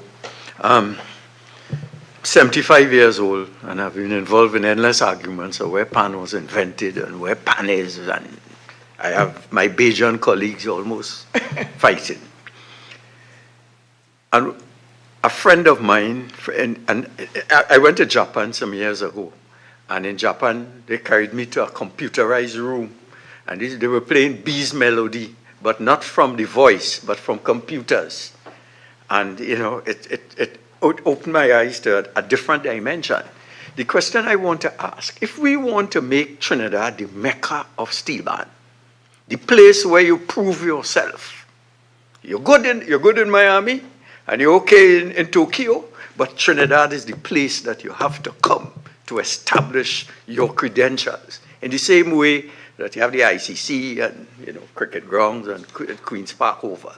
Have we ever given, and what is stopping us from conceptualizing a global pan competition, probably on the World Steel Band Day, where we have team steel bands, small stage sides probably, coming from Japan, coming from Miami, coming from Toronto, Notting Hill. You say you're good over there, come and prove yourself here. This will boost our tourism. We may have to conceptualize having the pans here so they come and they meet the instruments like pianos, or, you know, in that kind of context. It seems to me that that will register Trinidad and Tobago as the Mecca of pan. And if another country picks that up, we will lose it. So have we given thought to some kind of global benchmark, gold standard for establishing who really is superior in pan? And the idea behind this is to establish us and concretize us as the creator and the repository of all that is good in steel band. It's a question. And before you answer, I was just asked to ask how would you have, in order to do that, the involvement of the different ministries, the linkages between the Ministry of CARICOM and Foreign and CARICOM Affairs and Ministry of Tourism in terms of getting something like that happening? It happened in Trinidad and Tobago, Secretary. I don't know if you want to. Pleasant good afternoon to all. It happened previously in 2015. We held the International Panorama here in Trinidad and Tobago. Representatives from New York, from Toronto, from Grenada, from Japan, they came, and we proved that we're the best. It was won by Massey Trinidad All-Stars playing Carita Banco. And this is the thing that we know. The world recognizes the fact that the steel pan belongs to Trinidad and Tobago. What they want and what we need is to have that more cultural exchanges, collaborative effects. But the problem we have is tariffs, fees, expenses. Even here in Trinidad, we need to collaborate more with all of our ministries, not just Foreign Affairs and CARICOM Affairs and Tourism and Culture or Line Ministry, but social development and youth development and all of these things, because we created the instrument. The world outside recognizes it. A lot of countries now, when World Steel Pan Day was approved by the United Nations, at that time we knew there were 44 countries that had or knew about steel pans. But 84 countries signed that declaration. And some of them are now asking, we want to now get involved. We have to now, our country, the people here, we now have to look at the fact we have to now develop through the Ministry of CARICOM Affairs, because the missions outside are frontline agents to developing the relationships so that we can now have cultural exchanges. Presently, the University of Trinidad and Tobago, UTT, is offering PAN fellowships, where professors of music from universities abroad are coming here for 6 months to immerse themselves in the steel pan to go back out and get involved. We know that this is where we can do these things, and that competition costs a lot of money. I think it was $27 million or something like that. That is a prohibitive cost. And if we want to do these things on a regular basis, then we have to be, the whole country, the ministry, we need to look at how do we finance this at a reasonable cost. Reduce the tariffs, import-export fees, even, I don't think we do a lot of visas, but if we have to go outside, getting pan players to get visas is a big problem, a huge problem, that costing. So we have to take a whole mindset and change to the fact that this instrument, our national instrument, we feel is the next big economic money earner for the country. And we must now take all the steps to ensure that. One of the ways, our relationship with the Ministry of CARICOM and Foreign Affairs and CARICOM will help us, because their missions abroad, having instruments there, having the little programs, we can send people out there and they do little workshops. They can have people come here. You know, we can do these things, and that will allow us to develop this kind of relationship. When we did World Steel Band Music Festival, Madison Square Garden, 2005, the people there marveled. And I remember the owner of Madison Square Garden saying, I would love to see you all bring your pans here every year, playing the music, but the cost is very costly to do this. And if we're going to develop and do cultural efficacy, we have to look at how do we all ensure we reduce those costs and continue to show the world that we created the instrument and we are the best. I'm grateful for the fact that you said it cost $27 million, and that looks like a large sum. But if, in terms of seed investment, $27 million is not much. Because if we have, let's say, 20 bands coming with 20 persons each annually, and we quantify the benefits to Trinidad and Tobago, we may very well find that as the competition grows and becomes part of the global reality, that we may not have to put out as much. But the question I'd like to ask to Tuko, the question of, you raised an important question about visas and the complications of getting the bureaucracy around. And I would like to, from Tuko, to find out that if that is a problem with it, our artists getting difficulties with getting visas abroad, and to what extent can the Ministry of Foreign and CARICOM Affairs assist in that regard? Okay, good afternoon again, and through the chair. Visas. The thing is about that is that people traveling outside to perform and so on, there are channels that are set up for visas. So I don't think that it is that hard. Once you are qualified to get it, you should. But state support is always important. I must say that, right? And the thing is about that is that when I opened my preamble and I highlighted some of the Calypsonians that were able to make that breakthrough in the US, that was very touching to me. This is why I brought it here, so that people could get the experience, because these guys were able to take Calypso, left on a boat, because at that time recording never used to actually take place here. You had to go to America to do recordings. And they traveled for days, 13 plus days, and they went there and unexpectedly, they started recording with high quality recording studios and so on. And they were able to make a breakthrough. They didn't expect it. But, you know, the kind of influential people that end up singing Calypso and what Calypso was able to do to start competing with country and Western and rock and roll and so on, that was an opportunity. But what caused that not to come true effectively, at that time they didn't get state funds. And that to me was a mistake. Whatever caused it, whether it is cultural confidence, lacking a cultural confidence or whatever it is, that was a mistake in history. Calypso actually was at an international level.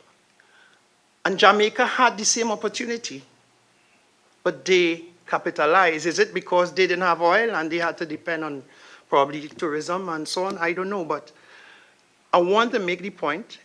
I'm answering your question. I don't think visas are that hard. Once you go through the right channel, there are facilitators who are there facilitating the artists, and a lot of artists from Trinidad and Tobago, they are out there individually actually, because, I mean, we don't have any collective efforts that we could talk about before where Calypso is concerned. The first one that we are going to be having is on the 2nd, because we intend to move a collective contingent of the winners from, well, the 8 first place in the Calypso Monarch, the 3 first place in the Extempo, the Junior Soca Monarch, and also the Junior Calypso Monarch. And we intend to go out there because what we realize is that Carnival serves as a catalyst. It's a wonderful thing, but it serves as a catalyst for, like, the winners. The Road March King, for example. Once you win the Road March King, you travel for a whole year, and you win at $200,000, but at the end of the year, you could end up with millions in your hands and so on. That is good. But the competitive approach that we use for Carnival is actually preventing a spread where benefit is concerned. Because even though Carnival is nice, and we have a lot of visitors and so on, one of the things that we have observed is that a lot of songwriters, a lot of producers, they get nothing. And unless we look at creating what I will say industry, and that could only happen collectively, you know. I mean, what will end up happening there is that nothing wouldn't really happen for the majority of the people in Trinidad and Tobago. And we at TUCO, we think that the time has come for us to make collective efforts so that more people could benefit, so that we could have a more prosperous industry. Yeah. I'm glad that I have this opportunity to talk to TUCO, because I've been talking to some marketing friends, and they were saying that the reason why, and when you call these names about Attila the Hun and whatnot, rum and Coca-Cola, those were universal themes. Rum and Coca-Cola, actually, the US base was here at the time, and they were able to use that platform in order to globalize the Calypso. In my age again, Sparrow used to sing songs like, and I remember doing a thesis and explaining to a communications class how we use Calypso to communicate, mother's love. You had Calypsos like In Time to Come, King Austin, you know, singing about, is this, and what would we see? And we were told that when Bob Marley sings, no woman, no cry, somebody in Cincinnati could understand that. Somebody in almost in any English-speaking country could understand that universal idea. When we sing Calypso, it seems as in the last couple of years, and I may be too old, and that's why I'm saying these things, that when I look at the Calypsos today, they seem very Trinidad-based. And when I go to semi-finals, I see Trinidadians asking, what is he singing about? What is that? Because we're singing about the politics and internal parochial issues. Do you think that the time has come for us to channel the music and the themes and the songs in universal themes so that they have global relevance, and we do not have to do a lot of explaining to make it relevant to a global audience? Definitely. Before you answer, Mr. King, hold your thought.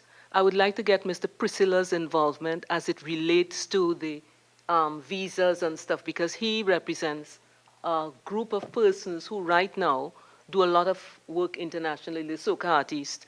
So I just want his, before you hold your thought, before Mr. Priscilla, could you just bring in your thoughts on this particular area? Right. So I'd like to go a bit with Mr. King in terms of the visa issue, because a lot of the soca artists, in terms of the younger ones especially, who are coming up, they face difficulty when it comes to acquiring visas. And I think that we have to have a better system in place to guide them as to how to acquire the visas, and in terms of us identifying who are our artists heading out there to help to bolster their cases when it comes to applying for the visas. I know that the Ministry of Tourism, Culture and the Arts and the Ministry of Foreign Affairs had a meeting recently with the embassy, the US embassy, where they explained the process of getting the visas from the US embassy point of view. However, there is a system where you have to find a promoter in the US to file a petition for the artists to acquire their permits. A lot of the younger artists, don't know how to go about doing this. So I feel as though we have to put something in place in terms of guiding us. The Trinidad and Tobago soca fraternity, let me not speak on the Calypso end, right? I'm talking on the soca end.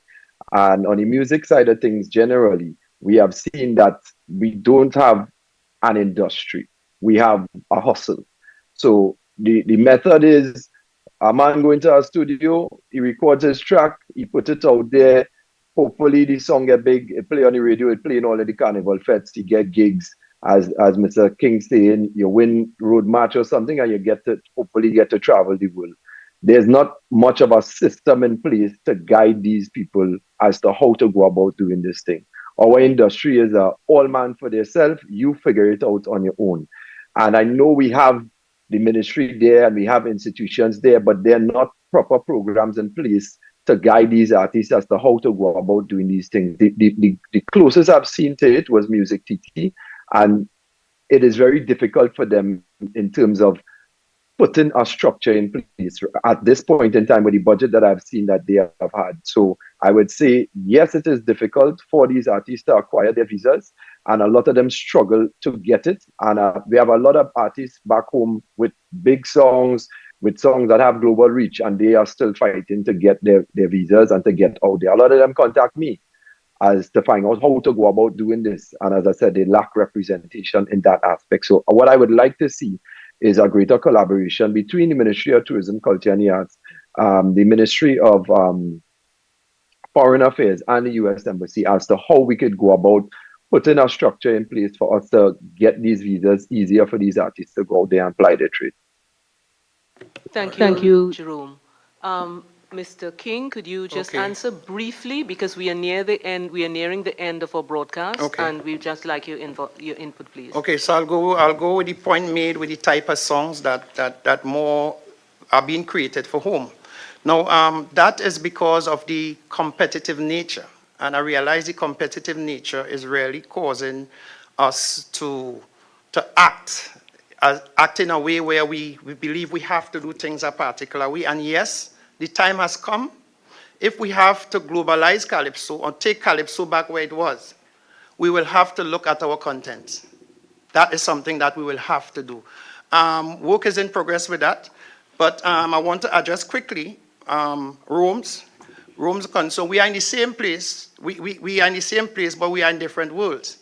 And I spoke from where we are working, because we have connections and we are having discussions concerning getting visas and so on, and it doesn't seem as difficult as Mr. Rome is actually putting it forward there. So I just want that to be clear that we have work in progress with that, and it is going quite fine and quite smoothly.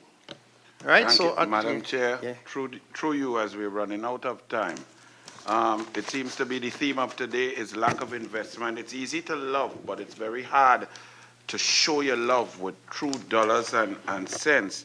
I'm glad that Pantron Bago can do audits. I think our national instrument is leading the way to show that how we should do accounts, and we should not backdate accounts and so on, and we should be able to substantiate. But I would like to, Pantron Bago, to tell me, you said you don't get a subvention. Did you make a request to the government, to the ministry, for a subvention? And if so, why was it denied? Madam Chair, the special interest groups do not receive a subvention from government. We have been discussing at the level of the National Carnival Commission with respect to that, and we have put it into our estimate this year, which we normally submit to NCC. I think the idea behind it, from what I have been told, is that the gate receipts that we are allowed to collect is an unofficial subvention, all right, which we definitely we account based on that gate receipts that we collect. But the gate receipts can never be enough to run an operation, especially an operation like Pantron Bago, which we have, as I mentioned before. There is this government of Pantron Bago. We deal with so many different bands. We are one of the largest, we are the largest cultural organization in Trinidad and Tobago, and we treat with community organizations. And Secretary just made a very important point, that you don't just see us as a cultural organization that is attached to the Ministry of Tourism, Culture and the Arts. The stakeholders in government need to get on board with us. You see, the problem why PAN has not developed in a big way over the years is because once you say PAN, everybody looking in the direction of Pantron Bago. PAN is Trinidad and Tobago. The industry has suffered over the years because when you look at PAN, you're looking at Pantron Bago. And so we need much more support from private and also the private sector and also from government. And so therefore we see we are the largest youth organization, the largest youth category. We are, but we do not have that relationship which we have tried to reach out to the Ministry of Youth. Madam Chair, I'm shocked because I don't understand what's the policy, why you cannot get a subvention, but that's for a different topic. If we are talking about the gate receipts then, so I have this suggestion. Pantron Bago has the greatest competition on this planet, the Panorama semi-finals. Okay, the finals end up only for the real aficionados and so on. Why is it globally when we are marketing and Tobago Agency for Tourism and Trinidad Tourism could back me up with this, when you have a product, you get the best of the best for a period of 3 hours, well, let's say 6 hours, and you put the best right there so you can charge a very high figure. Why is it when we have a competition, and we know historically we have a top 15 bands that people want to hear? They want to hear Massey, they want to hear Renegades, they want to hear Despas. Why is it that we do not schedule through the peak time the big bands that people want to hear internationally, Trinidad and Tobago, everybody wants to hear, between, let's say, if you have 25,000 people in the North Stand, or at between 1 and 7 p.m., why don't those big bands come there and create the most energy during that time, and then the other smaller band, medium bands, and so on go along, and then you can jack up that ticket price. I'm telling you that people will be willing to pay 3 times the ticket price to know that they come in for that period and they're hearing the best of the best going down and mashing up. That's just one suggestion. I don't want you to think about it and go back and so on, because if you're going to just get your gate receipts, if you could charge $1,000 and people know they're going to hear that top 15 bands in that time, people will pay that. They will find it. They will save, because that will be great. Can I just finally ask you, you said PAN is Trinidad and Tobago, it's all of us. What is the status, because I don't believe everything I read in the papers, you know that, right? What is the status of the national headquarters for PAN up there, the land in Orange Grove?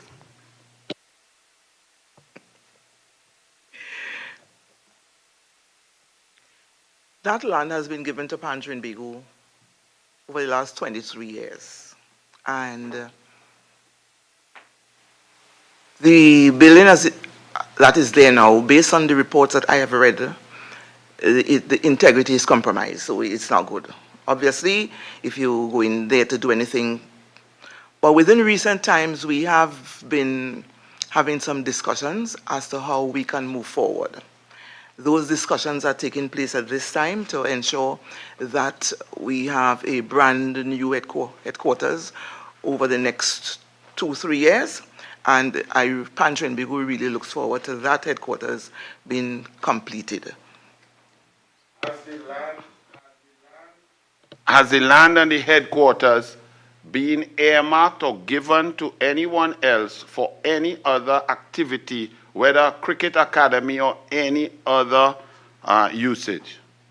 I can tell you that the power and the decision making is in the hands of our members, and over the last few months our members would have agreed at one of our meetings to look at make alternative arrangements, and in the negotiations we expect to have a brand new headquarters. In addition, we will continue to negotiate for additional land space to ensure that the various elements of the industry continues. When you say members, how many members were at that Member meeting? Member Roberts. Yes, no, we have We must have a others quorum. For decisions to be made, there must be a quorum. Hold 1 second, yeah. We just have one more question from Member Manning, and I want to get back to Mr. Priscilla about one of the things that he would have mentioned on his submission.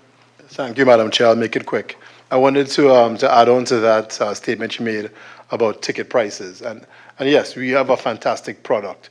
Why is it that we are not marketing this product better. When I say better, I mean, like, for example, streaming services. I know Marshall, with his Marshall Monday, he is streaming that event he did before in countries around the world. Why is Pantron Bago not doing something similar to widen its audience and then therefore to generate additional revenues? So yes, we generate additional revenue through pay-per-view. All right, so there is that. So there's a pay-per-view service right now for the Panorama? Of course, of course. And I must say that the VVIP ticket price is $850. So definitely we can probably consider taking it to $1,000, and we have done that because. But has the pay-per-view added significant Of additional course, revenues? Correct. Wonderful. And also, I must state that we have separated the categories. So instead of having the medium and the large for the grand finals, the large band is a standalone. So we have 10 of the top large bands performing on Carnival Saturday night. So that is why we are able to. But the $1,000 can be considered, yeah. Thank you, Madam President. Mr. Priscilla, you mentioned in your submission about artists being recognized as official cultural ambassadors to Trinidad and Tobago and be given diplomatic passports. I would imagine that that is probably an area that has been mentioned here in relation to the other issues that we have talked about in terms of whether these people have to hustle to go abroad to represent our nation, or whether they go about indeed as ambassadors for a nation. Would you just like to explain a little further about what that means and what your concept there is? Cultural ambassador. Mr. Priscilla?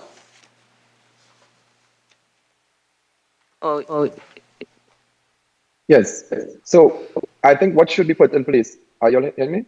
Yes, we're hearing you now. All right, good. Yes, I think what should be put in place is that we should have a proper cultural ambassador program for Trinidad and Tobago. It is being done with other islands, namely Grenada and Barbados. They have a program in place where they identify certain artists as cultural ambassadors for the country. They have diplomatic passports and they travel and represent their islands throughout the world. Our artists go on stages and perform in front of tens of thousands of people worldwide. And they represent TNT. I'm out here in Los Angeles, and when I mention Trinidad and Tobago, a lot of people don't know about us for our sun, sand, beaches, that sort of thing. They know us for our carnival, they know us for our music, and particularly a lot of the artists who represent us. So these people fly the flag and represent Trinidad and Tobago in terms of being ambassadors, but they are not recognized as ambassadors officially. Some of these artists still are, as I said, some fighting up for permits, some of them still fighting up in the airports, just like everybody else. And I'm not saying it's a matter of they should not be in a line, but what I'm saying is that we should have a program in place to recognize these people because they are representing us globally. We have a specific example of that is Nyla Blackman. She was recognized by the state of New York City as a cultural ambassador to New York City, yet still she's not recognized as an official cultural ambassador to Trinidad and Tobago. So I think that it's time that we have a program in place to recognize these people, and so that it'll be easier for them to travel. Think of how easy it would have been for them to acquire their visas or their permits if they were recognized under a program like this. All right, thank you so much for that explanation. And it sounds very feasible to me, and I would hope that that is something that the ministries can look at if it has not been looked at before, because I would imagine it's not entirely new if he's saying that it's happening in other Caribbean countries Madam in terms Chair? of for export. Yes. If I'm permitted, through you. I want to support Mr. Rome because, I mean, I know quite well, that some countries, they have national pride with the artists. When you look at Antigua, they have diplomatic passports given to numerous artists. They show respect to the artists. And this is why, to me, one of the major problems that we are facing is cultural confidence. And this is something that we have to look into. Because as Mr. Rome said too, the carnival, because people do know carnival. people do know Calypso, and I mean Calypso outside the diaspora. Because Calypso Rose, what she was able to do a couple years, just recently, I mean, that was just a reconnecting to the recognition that the guys I mentioned before would have done. Because Calypso was competing with other global genres. And look where we are now. We are here and people, we're having problems with attendance intent and all. So something is seriously wrong, and it is deeper than we think. It has to be the way we look as a people. So I'm declaring it and I'm saying it loud and bold. Cultural confidence is definitely a monster in the midst of us. Thank you so much. I would just like to have Mr. Seals, who has been with us. Do you have any additional comments to make based on what you've heard so far and what your relationship in terms of Tuku is? Very much, and good afternoon to all members present. I would just say that, as the president mentioned, Tuku is currently, we are embarking on a number of projects to really re-globalize Calypso and get the music out there. And not only just to the diaspora, but to new markets. In fact, we are in current discussions with the North American and some of the South American countries that recognize Calypso as their music, for example, Central America, Costa Rica, and Panama. Additionally, in September, as the president mentioned, we are looking to go to perform in New York City. And I would say I do endorse what Mr. Priscilla mentioned about that with respect to the making us cultural ambassadors here in Trinidad and Tobago. Tuco, right now, currently, we are really like lending our support to other islands. We have been recognized as the Mecca of Calypso, and we are currently lending a lot of support to the other islands and having that, partnership whereby St. Lucia, they would visit us for Carnival and see the operations of the organization. That's all I will say in a small nutshell. Thank you very much again. Okay. Thank you very much for your input. And Mr. Taylor from the THA, and in terms of what we've been producing in terms of the culture and the marketing of that, would you have any comments? Yes, certainly. Thank you all, and thank you for having the Tobago House of Assembly and by extension the Division of Tourism, Culture, Activities and Transportation. So I'm heartened by the fact that we all recognize that Tobago, with its 116 square miles of lush green vegetation, sandy uncluttered beaches and stream, and of course our natural heritage treasure, is an island of paradise in itself. And we continue to use all these platforms, including our festivals, our Blue Food, our Tobago Heritage Festival, which is the largest of its kind in the Caribbean. And of course, it's supported by many of these natural treasures that we have. And so I would like to see and speak to something that speaks to collaboration, speak to greater sensitization of what we do, how we do it, and I would like to think that we are better together than we are apart. And certainly, Tobago should be included a lot more into its promotion, because it's one thing to ask about, to go out there, and when you ask about Trinidad, it's like the tail end is missing in Tobago. So I am hoping that out of all these talk about diplomacy and how we get together, that we really recognize the important the role it plays as we recognize who we are and strive to becoming a better nation, a better republic, and so that we can truly identify with those things that we grew up with. Because Tobago in itself, who has changed hands over 30 times, is indeed a place that has a lot of cultural retention, cultural identity, and we are blessed with so many treasures. And I think that, as the CEO rightly said, we are perhaps the best jewel in the Caribbean, or perhaps the world, but we are also considered a secret that is too well kept. So I would like to hope that we are given the opportunity to for greater inclusion, and so that we can really spread the word that Tobago is one of the 100 reasons why you should choose it as a destination as well. Thank you. Thank you so much. I am heartened by what we have discussed here this afternoon, and I am hoping that some of the themes that came through are just taken seriously and acted upon. Before we end, though, I would just like some final comments from, I would go in the order of PS, Maraj, final comments from you. PS, CARICOM, Foreign and CARICOM Affairs, final comments from you. And we for each of the groups, just final comments based on what we have here. Could you just do that briefly for me, please? Thank you. Thank you, Madam Chair. As I said earlier, it's always a pleasure to be before this committee. I look forward to receiving the recommendations of the committee because we're all working towards promoting Trinidad and Tobago. Thank you. Thank you. Thank you, Madam Chair. It really is only for me to say to the stakeholders represented in this room and online that the Ministry of Foreign and CARICOM Affairs is available to assist, to guide, to provide information, to promote, to facilitate. What we ask when you approach us is to be very clear on what you want. Have some kind of a plan that you may wish to take forward so that we can better guide and support the cultural products that you wish to promote overseas or the tourism products that you wish to promote overseas. But we are available and ready to assist. Thank you.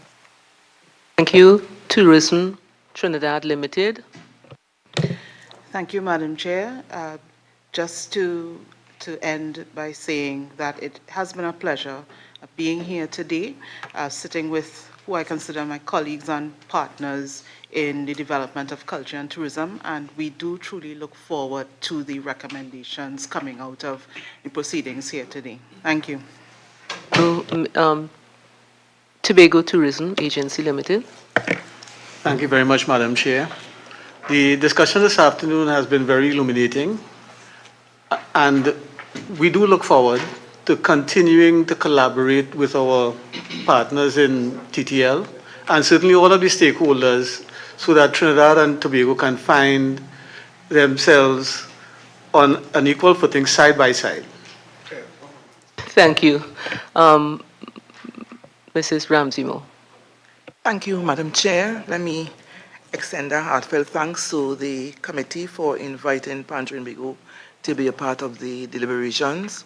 We have definitely learned a lot, and more so, I see where we can now develop a much closer relationship with the Ministry of Foreign and CARICOM Affairs. And based on the information that Madam PS would have provided, we are very excited about that, about having these SAMs in the various missions. And so it paves the way now for us to set up our steel pan attaches around the world, and now we can boast that we can do that for World Steel Pan Day. Thank you. Could we hear from Tuku?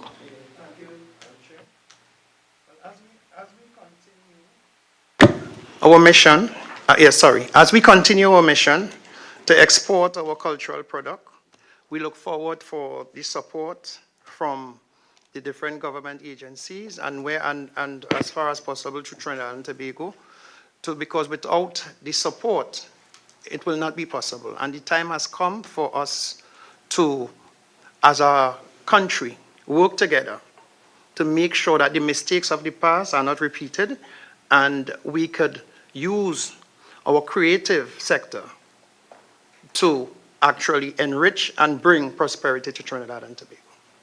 Thank you so much. And Jerome? Priscilla?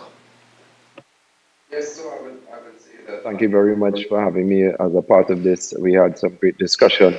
However, I would like to just ask the different agencies to give some greater support to those artists who are going out there to fly the flag out of their own pockets and taking the risk on their own. Because when I contacted numerous artists, some of our big artists, they will let you know that there's minimal support when it comes to them going outside of Trinidad and Tobago and represent, and they do that out of them personally being personal ambassadors to Trinidad and Tobago.